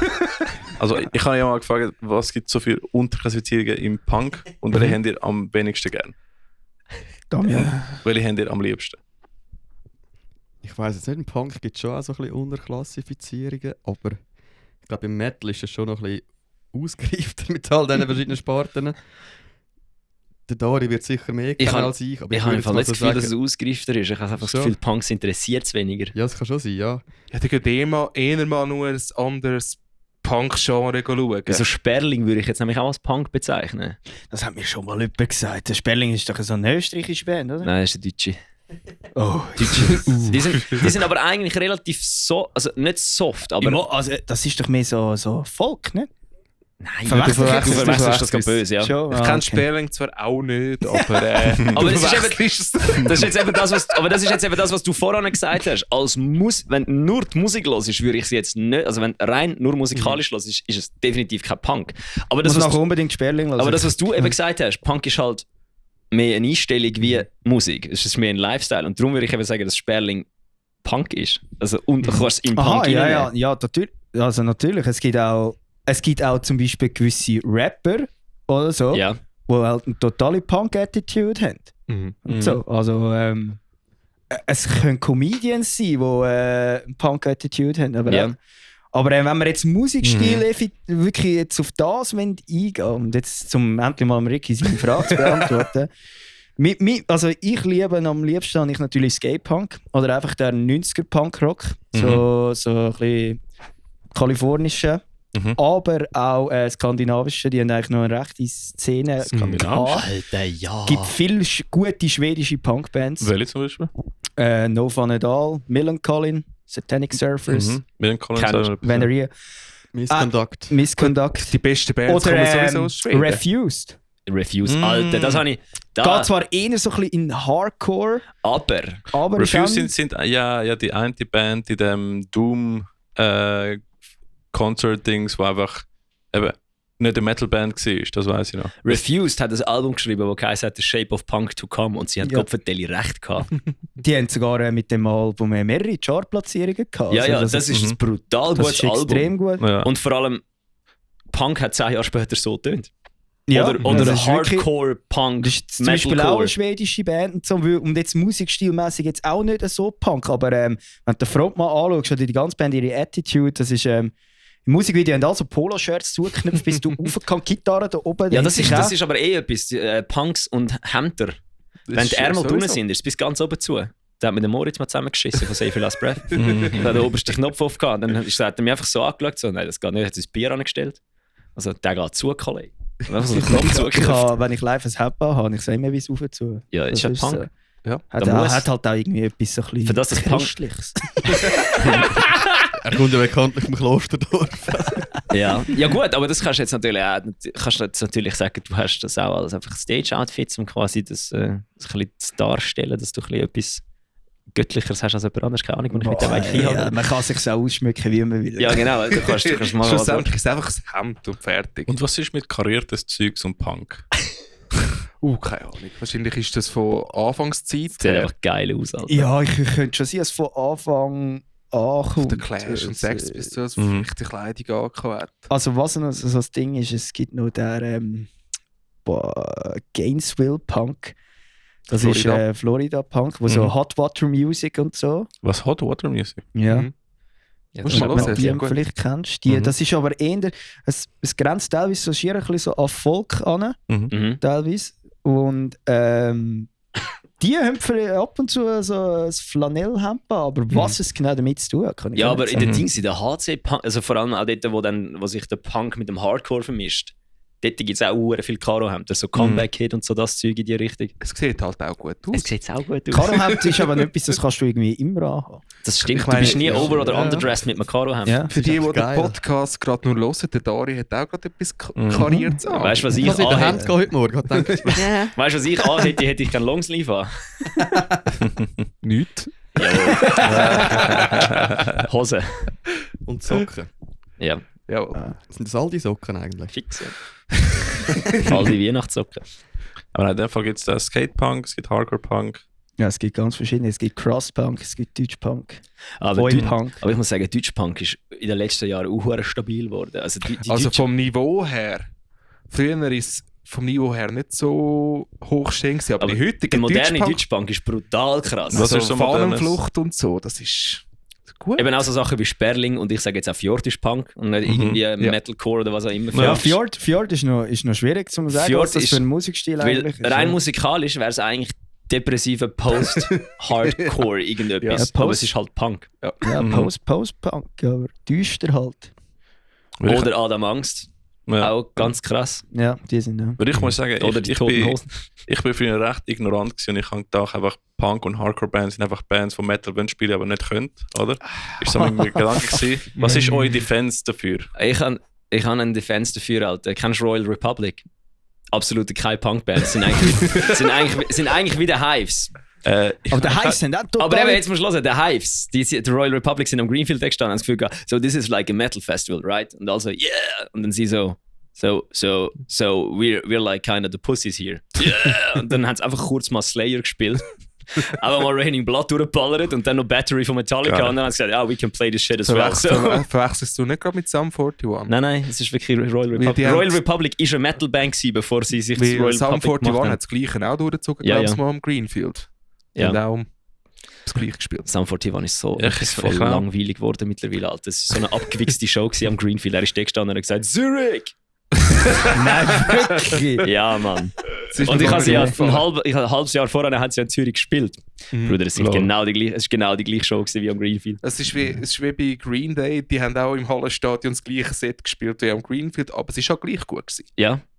Aber dann gibt es eben auch so Bands wie eben zum Beispiel Kraftklub oder so, wo meiner Meinung nach auch Punk ist, obwohl es offensichtlich... Da habe ich immer gestritten, was das Thema angeht. Aber seit ich jetzt Kraftklub dieses Jahr endlich mal live gesehen habe am Greenfield, Das ist eine habe ich am Punkband. Damian müssen sagen, mit dem Damian habe ich die Diskussion viel gehabt. Ja, Das ist ja, eine es ist Punkband. eigentlich ein Sie sind Punkband. stabil. Das ist eine Sie sind stabile stabil. Band. Sie machen Es ist zwar... eigentlich ein Punk, die Sie machen machen noch zwar meiner Indie-Rock. Punkband etwas vor. Alter, ja. Also dort, wo dann nachher der Vorrang ab ist, Mhm. nur die Fahnen am Schwingen waren, das hat so gewirkt, das war so geil gewesen. Ich habe wirklich vielfach Mühe mit deutsch gesungenen Liedern und deutsch singenden Bands und so. Was Ja. nicht irgendwie so etwas Schlechtes sagen, mir gefällt es einfach nicht so. Aber Kraftklub irgendwie... Konvent. Ja, hast du gesehen? Der Bell hat vorher voll neben durchgehauen. Das hat niemand gesehen, oder? Das ist schon Sie vorher haben sich nicht gerade einen High Five gegeben. Für die nur hören. Ja, nein, aber Kraftklub hat mich irgendwie schon ziemlich schnell mal irgendwie ein bisschen... Ja, die sind einfach irgendwie cool. Ich weiss nicht, die haben so etwas, wenn sie los ist, du fühlst dich einfach gerade abgeholt. Ja, sie haben Texte auch vor allem. Sind so, Ja, so ein bisschen, sie haben etwas. es sind hure gute Texte. Mhm. Das ist beim Punk glaube ich wichtiger. Text ist wichtiger als Musik.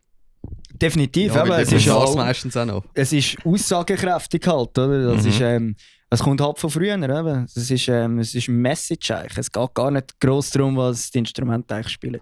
Es hat sich jetzt mittlerweile ein bisschen geändert halt und so. Ja, es ist jetzt, mittlerweile finde ich es geil, wenn beides stimmt. Ja, das finde ich auch total wichtig. Gut, ich finde dort, der Ärzte ist ja eine der besten Bands. Also, Ärzte ist super. Ärzte ist die beste Band. Es gibt die beste Gut, es Band gibt der ja Welt. immer die Ärzte-Fraktion und die Hosen-Fraktion. Ich bin Hosen. eigentlich in bin beiden, Hosen. aber mir geht mittlerweile einfach der Campino auf den Sack. Gut, er ist schon ein alter Dude, der Wo da... einfach mal so die Schnorren haben, Ja, Mann. er kommt da, erzählt da von wegen Arbeiterklassen und so. Kann er ja schon machen mit seinen Millionen, die er daheim hat. Oder? Macht er wieder mal ein paar Vorlesungen aus seinem Buch und sagt sich wieder mal x-tausend Euro ein da. Nein, ich Nein, liebe es. das regt mich auf. Das ist das, was ich eben immer. Das ist meine. Ich finde, Hosen machen wirklich. Die haben, mittlerweile macht es eher nicht mehr so geile Musik, finde ich. Das letzte Album war auch gut gewesen. Es ist Sie ein gutes sind Album. einfach gut. Sie machen gute Musik. Sie machen gute Musik, das ist so. ist- Aber das Ding ist eben, die Hosen haben immer eins auf Punk gemacht. Und durch das, dass die Ärzte nie eins auf Punk gemacht haben, sind sie wesentlich mehr Punk als die Hosen. Facts gespittet von Bella. Darf ich da kurz etwas sagen dazu, was nichts mit Musik zu tun hat? Ja. Mir hat gerade der Kollege gestern einen Insta-Beitrag geschickt. Das sollte vielleicht so einen auch mal machen. Von wegen Working Class und so.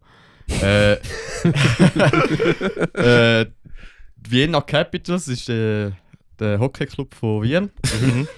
Sind, Okay, jetzt bin ich gespannt. die haben gottlos auf die Schnurren bekommen vom Tabellenschlusslicht. Irgendwie. Und dann haben sie am nächsten Montag, morgen um 5 Uhr, haben sie auch den ganzen Club auf die Baustelle geschickt, dass das gesehen wird, dass ihre Fans eigentlich arbeiten. Alter, yes! Also der Trainer hat alle auf die Baustelle Ja, geschickt. am Morgen um Das 5 Uhr ist am sehr Montag. Das ist Ja, schon das mal ist geil. richtig Das ist geil. geil. Das habe ich geil gefunden. Ja, das jetzt ist- müssen sie anpacken. Ich finde immer noch, man sollte einfach als Schweizer Fußball-Nazi-Trainer den Kevin Schläpfer anstellen, Alter. Das wäre der Who's Shit. that? Kann ja. ich nicht, Kann ich ich auch mache nicht. jetzt Ich weiß einfach nicht, mal. das ist der, ich weiß Ist nicht, das ist von ein dem- Biel-Trainer gewesen, Ist der oder? von den Hackfleisch-Podcast? Nein, Weißt du, nein, Fußball interessiert mich gar nicht. Das ist Sorry. Hockey, Ja, Alter. Kevin Schläffer ist ein Hockey-Trainer, darum ist es eben so lustig. Weil der hat, glaube sie haben den wollen als Schweizer Nazi-Trainer, aber hat irgendwie nicht können. Das ist vor etwa 5, 7, 8, Also für 9 Fußball-Nazi? Nein, für Hockey-Nazi. Ah. Und er hat dort nicht können. Und dann hast du so die Pressekonferenz gesehen, wo er müssen sagen, dass er nicht der Trainer wird. Und er hat wirklich Tränen in den Augen gehabt. Das wäre ein Match made in heaven gewesen. Und dann bin ich da gestanden so, Alter, nehmen wir den einfach als Fußballtrainer. Das wäre hure geil. Einfach mal so eine Horde Fußballer, die sich einfach berühmte Hockey spielen. Allerdings gibt es nicht auch so Punkbands, die auch so mit Sportmannschaften zu tun haben oder so immer. Die Hosen. No, wir haben doch über einen Bandraum-Eingang bei uns hängt irgendein Schal. Das ist Von den Toten Hosen. Das ist von den Ja, Hosen, die sind ja. Fortuna Düsseldorf. Düsseldorf sind die Fan, Grossfan. Und es hat schon immer ein bisschen, so, vor allem im Fußball. Ja, St. Pauli ist Ja, auch St. St. Pauli, Pauli ist ja das, jetzt Betterlich hat gerade Merchandise rausgegeben. Mhm. Ein riesen Hate. Weil, also die Medien haben berichtet, St. Pauli sei jetzt religionsfeindlich wegen dem und so. St. Pauli. Ja, FC St. Pauli für mich auch immer ein absoluter christlicher Verein gewesen. Ja, total. So. Und irgendwie haben sie auch... Was haben sie als Logo? Ein Totenschädel? Ja. aber durch das einen riesen Hate bekommen, aber auch irgendwie einen Hate bekommen, weil anscheinend St. Pauli sich irgendwie pro Israel geäußert hat und so. Oder ich weiss auch nicht, ich will da nicht Ja, aber das was ist mit dem erzählen. Internet heutzutage eben auch schnell, dass so etwas passiert. Also es ist Gar ein nicht. riesen Hate Mistgabeln rausgekommen. kommen hure schnell. Ja. Also Ja, aber- Cancel-Kultur ist ja... Aber einen Monat später ist Oh, scheißegal. das darf man jetzt nicht sagen. Das wird dürfen alles wir als vergessen. weisse Männer jetzt nicht sagen. Das Cancel Culture da ist. Sonst wäre ja, ich glaube, wir lassen das Nein, sehen wir nicht jetzt auch in Ruhe. Aber es ist schon Cancel Culture ist vorbei, Trump ist das Präsident, Bruder. Jawohl! Oh Mann. Metal Servola for Ja, Press. gut, aber jetzt, Interschikar ist nicht wirklich eine Punkband, aber von dem Doch. Text her schon. Mal, ich will das jetzt Ja, auch eher nicht aber die einrichten. haben auch, Also die jetzt tun, hört's denn da, hä? aber die tun auch ihren lokalen Fußballclub, woher sie kommen, die haben jetzt auch als Hauptsponsor Alter, Interschikari. Heaven dran. Shall Burn hat doch auch Heaven Shall Burn, by the way, auch eine Punkband. Auch wenn es keine Punkband ist. definitiv. Es gibt nur Punkbands. Ich habe letztens ein Interview gesehen, Fun Fact, das ist eigentlich die grösste Hobbyband, die es gibt. Ja. Bei Heaven Shall Burn arbeiten alle 100% nur Siehst nebenbei. du, Punkband. Ja. Was ist denn ein Arzt? Nein, Also, der kein Sänger ist Pfleger. Der Sänger ist Pfleger, ja. Der Gitarrist Nicht ist, einer glaub, Lehrer. der Gitarrist ist Anwalt und der Schlagzeuger ist... Also der Gitarrist hat Jura studiert, ich weiß nicht, ob er als Anwalt Das finde ich schafft. auch lustig vom Und der Schlagzeuger ist Lehrer. Und einer hat noch ein Tonstudio, glaube ich, von denen. Ja. das passt mir So irgendwie. wahrscheinlich der Drummer. Oder? Ja, Nein, genau. der Drummer ist Lehrer, Alter. Das ist nicht zugelassen. Aber das ist auch funny bei den Sängern von Ghetto Shot, das ist ein Philosophielehrer, oder? Ja, Ja. Berdulic ja auch. Der Stimmt, der ist Prof. Der Ja, ist, und der die ist Biologieprof. die haben alle, wie heisst ein PhD. Damn. Ja gut, hast halt Zeit. Ist halt Zeit, wenn du erfolgreiche Band Aber ich bist. glaube, das sind sie nicht mit 18 oder so gewesen. Nein, also nein, ist nein. irgendwann- Von wegen Bands und Fußballclubs ist mir jetzt gerade noch in den Sinn gekommen. Iron Maiden mit West Ham United. Stimmt. Ja. Sie waren ein Trikotsponsor gewesen und alles. Und Steve Harris hat auf dem Signature Pass ein fettes West Ham United Logo drauf. Ja, und wegen Hobbys, der Sänger ist ja ein Der Flugzeugpilot. fliegt die Was ganze Tour selber, ja. Ja. Das heisst, Hobbys, Der hat Alter, alles. der ist zertifizierter Linienpilot, der ist Berufspilot. Ja, der hat alles. Der haben die sicher auch schon gesehen, die Auflistung auf dem Brusticket. Ja, was der der alles hat so viele Sidequests Der hat gemacht. Das ist so viel, Alter. Aber das ist eben das So, Ding. falls es mit der Musik nicht klappt. Nein, aber das ist eine Theorie, die ich schon länger mal Er hat hatte. die Geschichte und alles studiert. das sind und so, der Bands- Professor und Es alles. hat auch eine Zeit gegeben, wo Maiden wirklich schlecht gegangen ist und dann hat er tatsächlich auch als Pilot gearbeitet für British Airlines. Aber wirklich, ist das so? Okay. Nein, aber das Ding ist eben, das ist etwas, was ich immer sage. Wieso, dass so Leute, die so jetzt auch zum jetzt einfach, wie es mir nicht gerade besser einfällt, der Ronny Radke von Falling in Reverse, das ist auch so eine Larger-than-Life-Video. Hast du mit Ich dem habe sie am gesehen? Sonntag So ein gesehen, Fanboy Alter. da. Ich bin vor einer Woche am Konzert gewesen, darum fällt mir gerade nichts anderes ein. Ist dein Hirn so auf kurz? Ja, ich bin eine Woche lang eine Woche lang in Deutschland an einer Schule gesehen. Junge, du kannst dir nicht vorstellen, wie bitter das ist. Hey, die sehen alle aus wie bei Stromberg, Mann. Es ist wirklich crazy. Es ist wirklich der Büroalltag dort. Ja, aber wo wir mit den Bands in Deutschland waren, gell, die Deutschen arbeiten mega langsam. Die haben Ja, keinen Stress. nein. Wir sind im Audi-Museum. Da bin ich an die Bar angestanden, um Getränke zu holen. Es sind 2 Leute vor mir. Ich habe fucking 20 Minuten gewartet, bis wir uns das Getränk hatten. Ja, logisch, die Bürokratie, du musst doch zuerst mal noch den ganzen Huren Käse. Du kannst ja nicht einfach nur ein Bier rausnehmen. Aber das ist jetzt eben, Must Be Wrong geht ins Audi-Museum an die Bar. Was man halt so macht im Audi-Museum. Ja. Ja, nein, aber eben, das ist eben so Leute, die so eben wie der Bruce Dickinson, die so, ich meine, offensichtlich, der sich kann alles. Aber das ist, glaube ich, einfach so, Leute, die erfolgreich sind halt so. Wäre der jetzt nicht ein erfolgreicher Musiker, dann wäre er halt sonst irgendwo CEO von einer Firma. Ich glaube, es ist einfach der Drang zum Neues lernen. Ja, ich glaube, es ist einfach die Angst vor dem Tod und dass du nicht erreicht hast. Ja, Und genau, darum musst du jetzt genau. einfach, du bist einfach nicht zufrieden mit deinem eigenen Leben, darum musst du jetzt Ja, einfach voll. grösser werden als alles andere. Genau. Warum habe ich so viele Projekte am Laufen? Und du auch? Ich habe gar nicht so viele Projekte am Laufen. Bruder, wie viel Bands spielst du? 3. Nein. Ah, wieso sind wir am Samstag am Morgen am 8 Uhr den Podcast am Aufnehmen? Weil er Wegen einfach, weil er sonst keine Zeit hat. Oder? Ja. Die einzige Zeit, die sie haben, ist am Samstag am Morgen um 8 Uhr bis um 10 Uhr. Aber nur Ja. bis um 10 Wir sind Uhr. am nachher- Hustlen, Wir müssen nachher Alter. Wir einen sind am Hardcut Hustlen. machen. Ja. Working By Class. the way, das ist dann in 10 Minuten. Also, Was hast du denn nachher für eine bisschen- Schulung? So, Äh, oder für einen Unterricht? Assessment Info. Okay. Ja. Nein, fuck, ein bisschen spät kann ich auch. Ja, das ist doch gut. Gut. Ja. Das ist doch gut, Alter. Ja. Das ist sicher Ja, noch eine übrigens, weitere danke, gell, Frage. wir haben da Gipfeli und Kaffee Das zuerst stimmt. alles bekommen. Ja, das ist, Sehr Das guter ist, Kaffee, feiner sind da Kaffee. sehr- Danke vielmals. Sehr gut. Ja, im Casa della Ricci. Das ist Sehr Ja, schön Mann. empfangen worden. Absolut. Ja, Zwei Ricky, süße Ricky, Möps hat seine, haben Ricky hat die Frau um 6 Uhr aus dem Feder gescheucht, damit sie die Wohnung putzt. Ich nicht. Ich habe sie einfach vergessen zu sagen, dass wir Gäste haben. Ich so wie, was Gäste? Bam, bam, bam. Ja, Mann. Nein, aber ja, was kommt dann mit Must Be Wrong als nächstes? Oder was habt ihr eigentlich, bevor das kommt, habt ihr eigentlich irgendwelche, ich habe noch nichts über Must Be Wrong erzählt, habt ihr eigentlich Ja. irgendwelche so crazy Stories? Ja. Oh ja. So irgendwelche Stories, wo ihr jetzt das Gefühl habt, das würde Leute, die euch noch nicht kennen, dazu bringen, die Band garantiert nie zu hören. Nein, aber eine lustige Story, wo wir zu Lugano waren, das ist immer noch... Die kommt einfach jedes Mal. Wir sind zu Lugano in der Bar Kulma gsi. Das ist von Silence is Chaos, vom Frontman die Bar. Dann haben wir dort gespielt, alles tipptopp. Und nachher hat er gesagt, er hat uns einen Schlafplatz. Das ist immer gut. Nachher sind I wir know so, something, hat er nachher gemeint. sind wir dort raufgefahren. Nachher hat es so ein Haus gehabt, so ein richtig ranziges Haus. Vorne dran hat es einen Wohnwagen gehabt, wo nur Lametta dran war.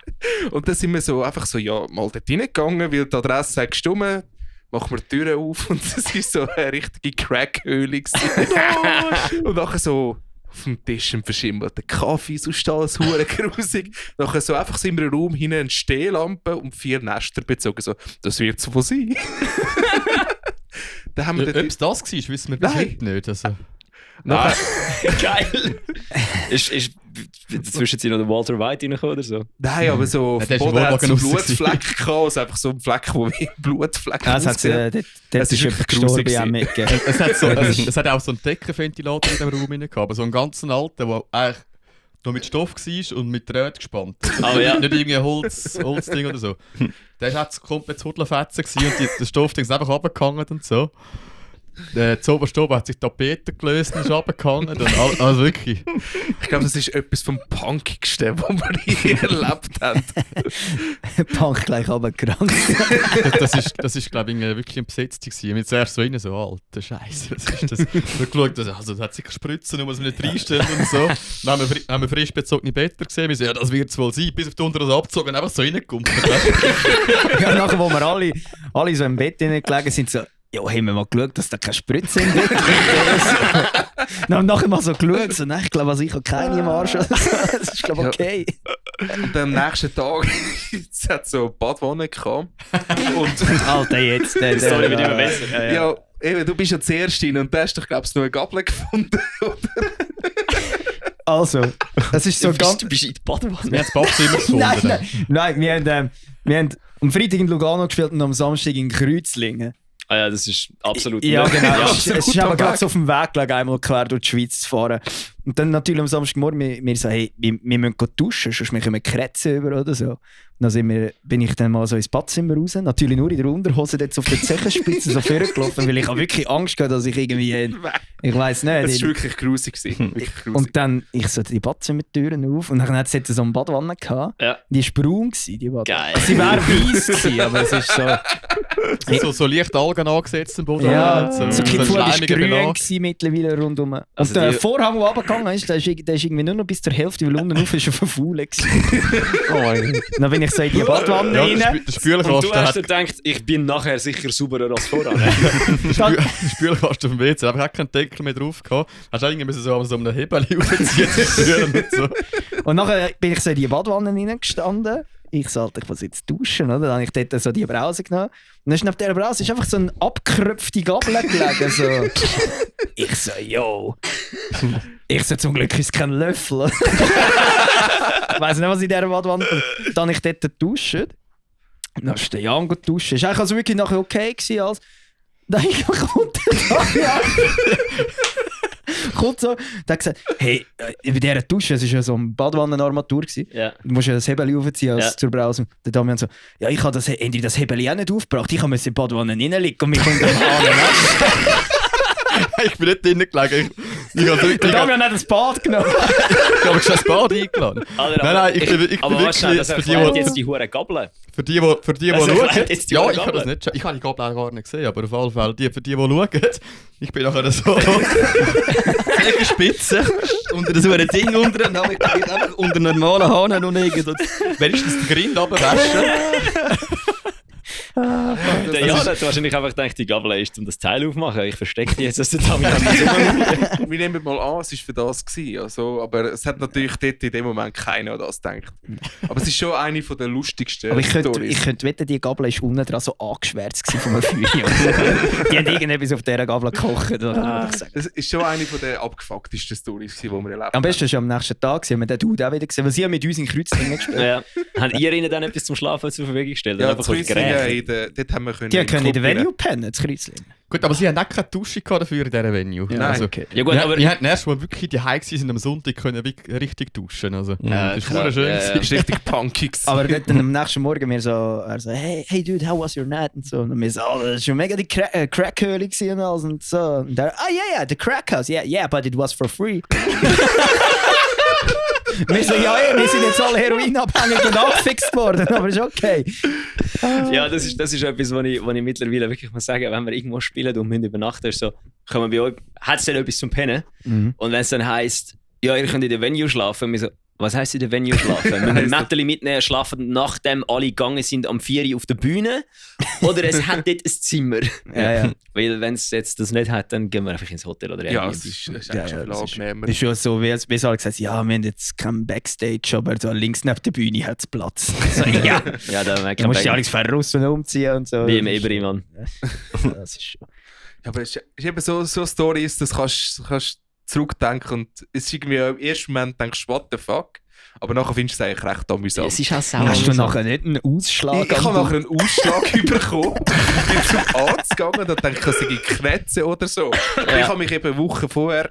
Nicht duschen halt, oder? Doch. Aber ich habe... Beim Arbeiten hat es Öl ausgelernt. Ich bin einfach von oben bis unten mit Öl duschen gewesen. Ja. Das wird wahrscheinlich vom Öl Das war so ein Jan sein P. im Moment. Oh no! Volle Hydrauliköl statt Babyöl, genau. Ja, das ist, jetzt sind ja... Das ist, weil du eine Maschine bist. Also, ja, ich meine, ich stelle amigs alle Maschinen aus der Firma aus, weil die einzige Maschine bin ich, oder? Hey, aber apropos P. Diddy.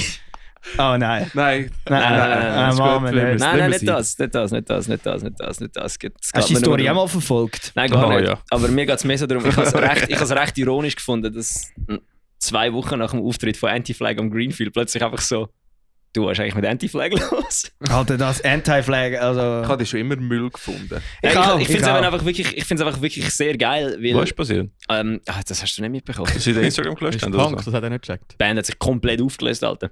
Ja, der Sänger... Weil einfach der Sänger, also anscheinend hat ja niemand von der Band etwas gewusst, aber der Fakt, dass nachdem jemand in einem Podcast etwas gesagt hat, also es ist ja nicht einmal der Name von der Band oder von einem Typ gefallen worden, aber einfach so, es ist eine Story rausgekommen, dass irgendein Sänger von einer Band mit einer besoffen war und dann haben sie bumst, obwohl beide das eigentlich nicht haben wollen. So.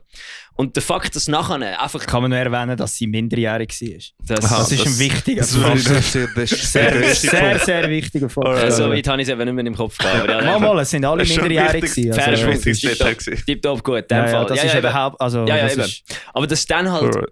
so, die Story kommt in dem Podcast raus und so 3 Stunden später ist einfach so der Notausknopf gedrückt worden bei Anti-Flag. Ist einfach, das sagt mir, dass dort eventuell nicht nur der, der es gemacht hat, davon gewusst hat, sondern dass die ganze Band über die ganze Bandgeschichte das gewusst hat und einfach quasi den Backup-Plan gehabt hat, von wegen, hey, falls das irgendwann mal rauskommt, hauen wir einfach auf den roten Knopf und dann ist fertig. Alright. das ist in meinen Augen so ein mieses Verhalten Es von ist der einfach Band. so Und dann irgendwie heuchlerisch. wochenlang kein Statement dazu geben und dann einfach so, wir haben von nichts gewusst. Dabei der erste Vorwurf kommt irgendwie aus dem Jahr 1999 oder so. Eben, vor allem, weißt du, so, ich habe von nichts gewusst, so, dass, ja, das ist, bei gewissen Sachen kannst du das wirklich glauben, aber so, wenn dann halt wirklich einfach gerade instant Band aufgelöst wird, ohne ist dass doch ein bisschen das suspicious. ist absolut sass. Mhm.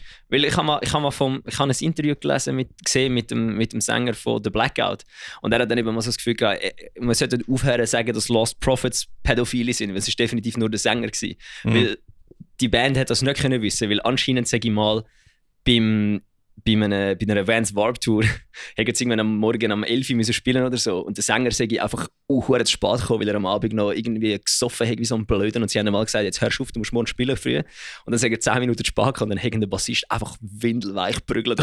Der hätte einfach zwei blaue Augen gehabt nachher und einfach wirklich der sei komplett verdroschen worden. Und darum hat eben der Sänger von The Blackout so das Gefühl, das ist sein Beweis dafür, dass er weiss, dass die Band es nicht gewusst hat. Weil, wenn es schon nach einem verpassten Auftritt an der Warp Tour, wo ja zum Fernsehen für so eine Band wirklich nicht drauf ankommt, der Sänger windelweich prügelt, Alter. Beim anderen wäre der nicht mehr aufgestanden nachher. Ja, definitiv. So, Alright. gut, super. Das ist ein verdammt schöner Punkt, um den Podcast zu beenden, finde ich. Ja. Nein, so, das habe ich wieder super gemacht. Da habe ich wirklich alles aus Vielleicht- dem Lohn nicht gerissen. Wir Vielleicht sind hat der Ricky noch da eine oben gewesen. abschliessende Frage an uns. Ja, Wir sind nein. da oben gewesen und sind jetzt einfach... Also das von Anti-Flag hat eher nach einer Metalcore-Sänger-Geschichte tönt. Also, ja, eben warum? Warum? Warum? Das sind Wenn So wir wie mit die dem SLA ersten- Dying, wo sich einfach wieder mal Was läuft dort eigentlich? Wer ist Ja, egal, dort echt das scheissegal. Problem? Das ist der Ja. Reset-Cycle, weißt du? Ja. Jede paar Jahre wieder. Nein, wann können wir mit dem ersten Must Be Wrong-Skandal rechnen? Also jetzt Nie. nicht so ein grosser, Ja, am sehr 13. Dezember, wenn der neue Song kommt. Sneaky, Ja, Damian. aber jetzt haben wir nicht nice. so. Das ist mal eine Überleitung. Wird das Ja. Musikvideo Ich kann es dann einfach noch schnell erwähnen, bevor wir fertig machen. wird das Musikvideo dann auf Pornhub veröffentlicht? Nein, es gibt kein Musikvideo. Okay, das ist gut. Das ist der Skandal. Das ist der Skandal. Wir haben einfach kein Budget mehr gehabt, um ein Musikvideo zu machen. Und dann keine will das Zeit. Crowdfunding machen. Das ist ein bisschen wack. Nein.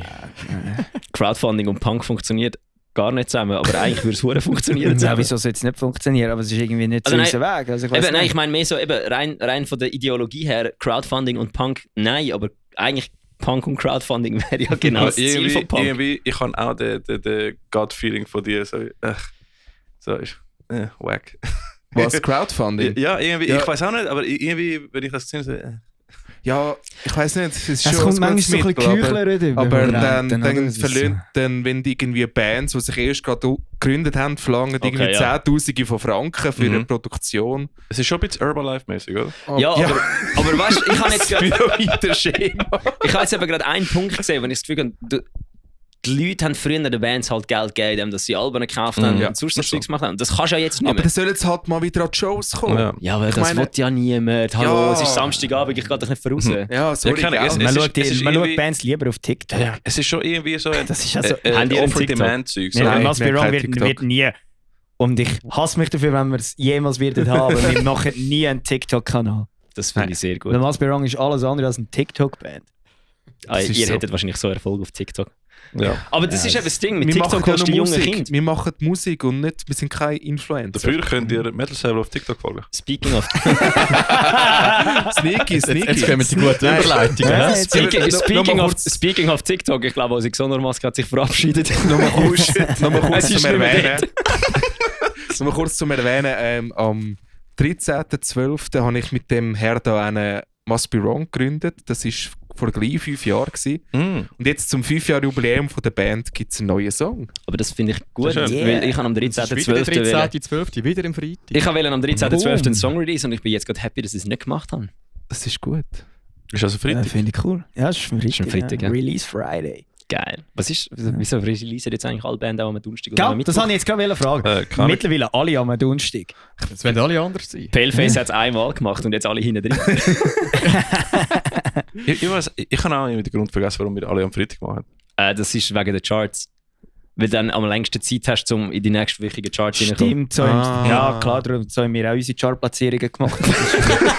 Eben, aber schon gerade sagen, Darum, Einsatz. darum habe ich eben gesagt, fuck it, unser nächster Song wird am Dienstag released. Weil das ist mir doch gleich, Alter. Wir Ich können will jetzt- nicht in die Charts, das ist nicht Punk. Ja, aber wir kommen nicht in die Charts, also machen wir nicht Gibt's, wie ich gibt's gesagt. Punk-Charts? Nein.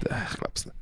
Mal, also gibt's schon. Also ja, Ja, es gibt aber- schon so Punk-Radiosender, aber jetzt so Okay. Charts. Mhm. Also wenn Green Day halt das Album veröffentlicht. Ja, Ja, natürlich. Der Offspring sind sicher auch Ja, drin. Offspring, Ja, Offspring ja. hat chartet. Oder ja, Offspring spielt im Hallenstadion, das ist auch heftig. Ja, Voll im geil. Gang. Ja, ich auch. Ja, ich muss ich wollte auch gehen. Die werden vor allem immer besser, Alter. Mhm. Ihre, Ah, neuen, So gut wie noch nie live. ihre neuen Alben sind auch brutal gut. Weißt du, Richtig gut. Ich hoffe, dass etwas auch brutal gut wird. Und zwar unsere Single am 13.12. Also bitte tun die alle pre-save. Das ist auch der Bio. Grund, das ist auch der Grund gewesen, wieso dass wir heute am 8. haben müssen da sein müssen. Ja. Dass wir so das- viel über unsere neuen Songs können reden können. Nein, Ja. ich habe das eigentlich ganz am Anfang bringen, weil die Herren sind absolute eiskalte Profis, Alter. Absolute Berufskiller. Und haben einfach so, sie sind von der nicht Innerschweiz, Zentralschweiz. Ja. Ja. Einfach Kantonschweiz. Der Bandraum wohnt in Einsiedeln. Ja. Sie Im kommen, Trockenhaus. sie kommen vom Kloster oben runter, am Morgen um 8 Uhr, um da mit uns Promo machen für ihre neue Single. Ja, Mann, ich bin um 20 ab 6 Uhr abgeholt. Hey, das ist eine Art wie so Sat.1 Frühstücksfernsehen. Definitiv. Das Ja. ist der View, Alter. Es ist halt ein Frühstücksfernsehen mit Schimpfwörtern. Haben wir geflucht? Ja, ich habe mal Pimmel gesagt. Wir haben eigentlich mega wenig geflucht. Wenn du das so für schnell- Fuck, Ach, Scheiße, Pimmel. Darfst du eigentlich steiler gehen? Hitler Nein. ist nur off Mic gesagt worden. Danke für den Da das geht jetzt ein Strich nur für den Ricky. Okay. Damit wir alle das können. Alter, wir sollten wirklich so ein Scoreboard aufstellen. einfach so eine Liste mit Strich. Also im Vertrag, den wir vorgängig abgeschlossen haben, bevor wir im Podcast gekommen sind, haben wir eigentlich abgemacht, dass Hitler nicht erwähnt wird. Wir zwei dürfen das. Ja, voll. Okay. Das wär's jetzt super. Scheiße, jetzt habe ich gesagt. Fuck it, Alter. Ja, das ist gut, jetzt könnt ihr uns gerade Gage zurückzahlen. Noch mal kurz zum Song. Er wird ein bisschen etwas anderes sein, als ihr schon kennt. Okay, warte schnell. Das letzte Thema, das wir hatten, war Hitler. Und du sagst, als Punkband, der neue Song wird ein bisschen anders, als das, was wir früher hatten. Und er sagt, der Skandal.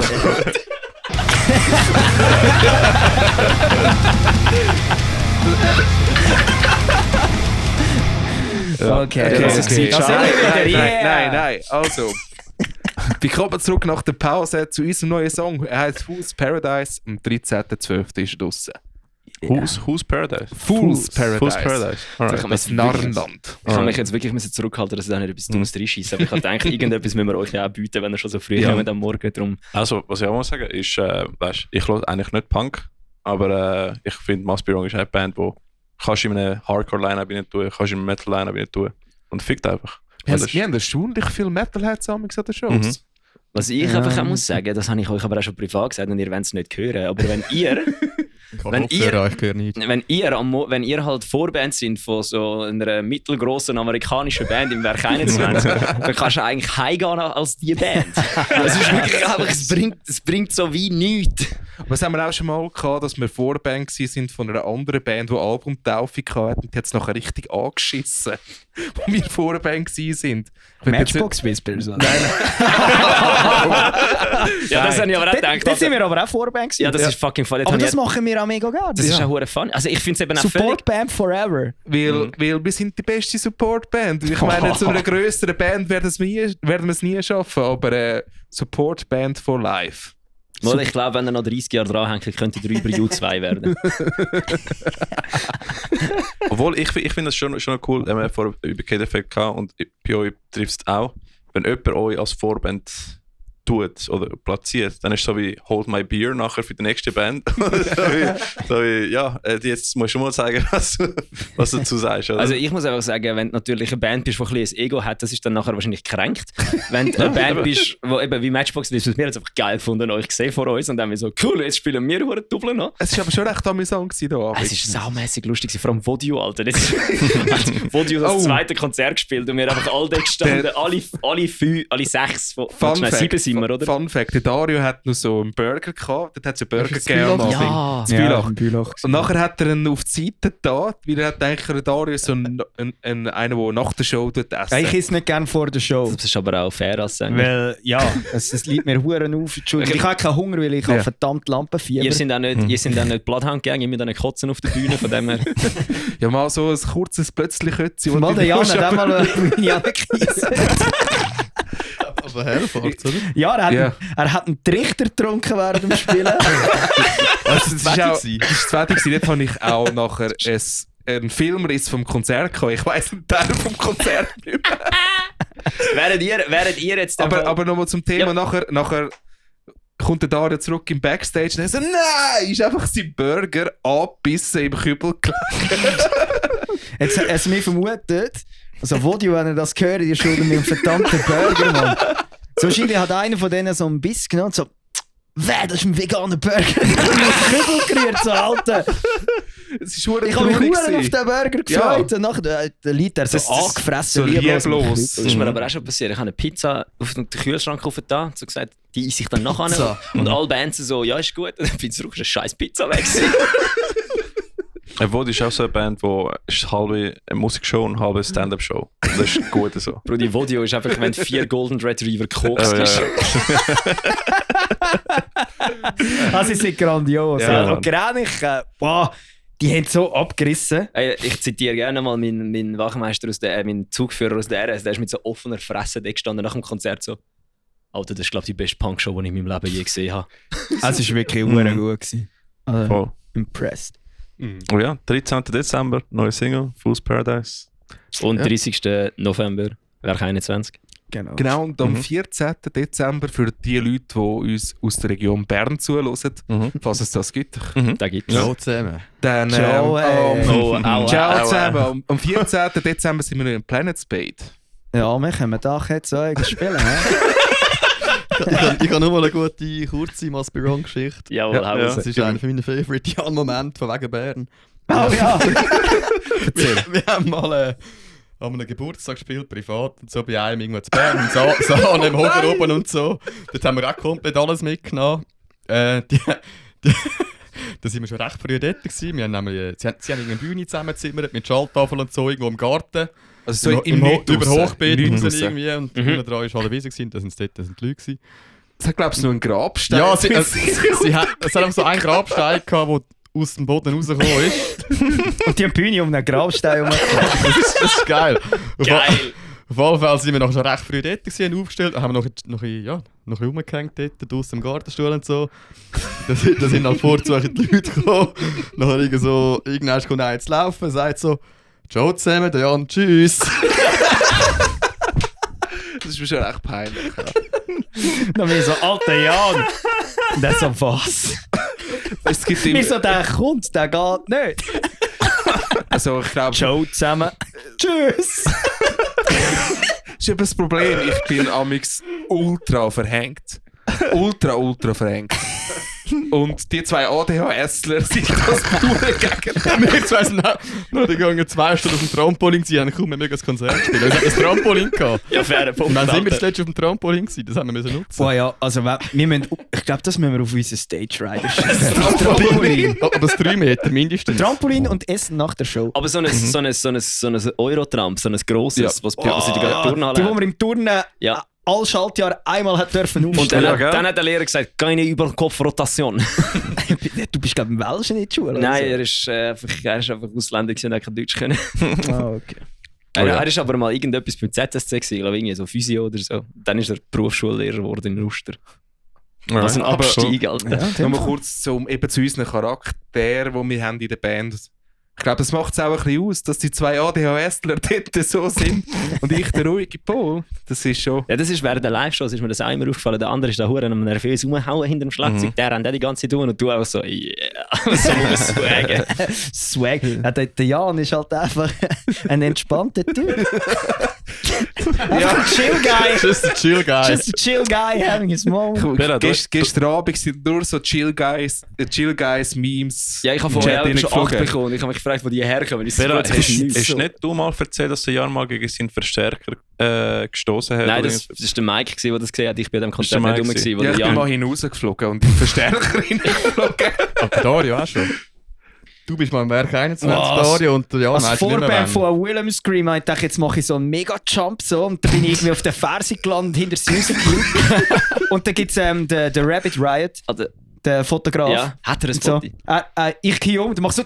so wirklich so, ja genau. Hast du die Fotos? Ja, er hat mich einmal in der Luft gebracht und nachher zweimal am Boden. Aber hast du die Fotos? Ja, ich habe die. irgendwo. Die müsstest du als Albumcover brauchen. Ja, Also, einfach so 1, 2, Ja, ich liege irgendwie so die hinten. Ja, aber das wäre ein Ja. geiles Cover Ja. für eine Single. Also das erste Bild in der Luft, weißt du, so mit denen, dass es so aufs Viertel, keine Ahnung wie dumm ist. Wir sind halt, mehr ein Fan von zeichneten Artworks Ja, das von sind anderen Bands. Ihr seid Also, eben auch smart. Ihr tut auch Kerzen auf euch weißes T-Shirt und hängt es nachher über eine Lampe, damit es aussieht, als ob die Kerze brennt. Das ist reiner Zufall, so schlau sind wir nicht.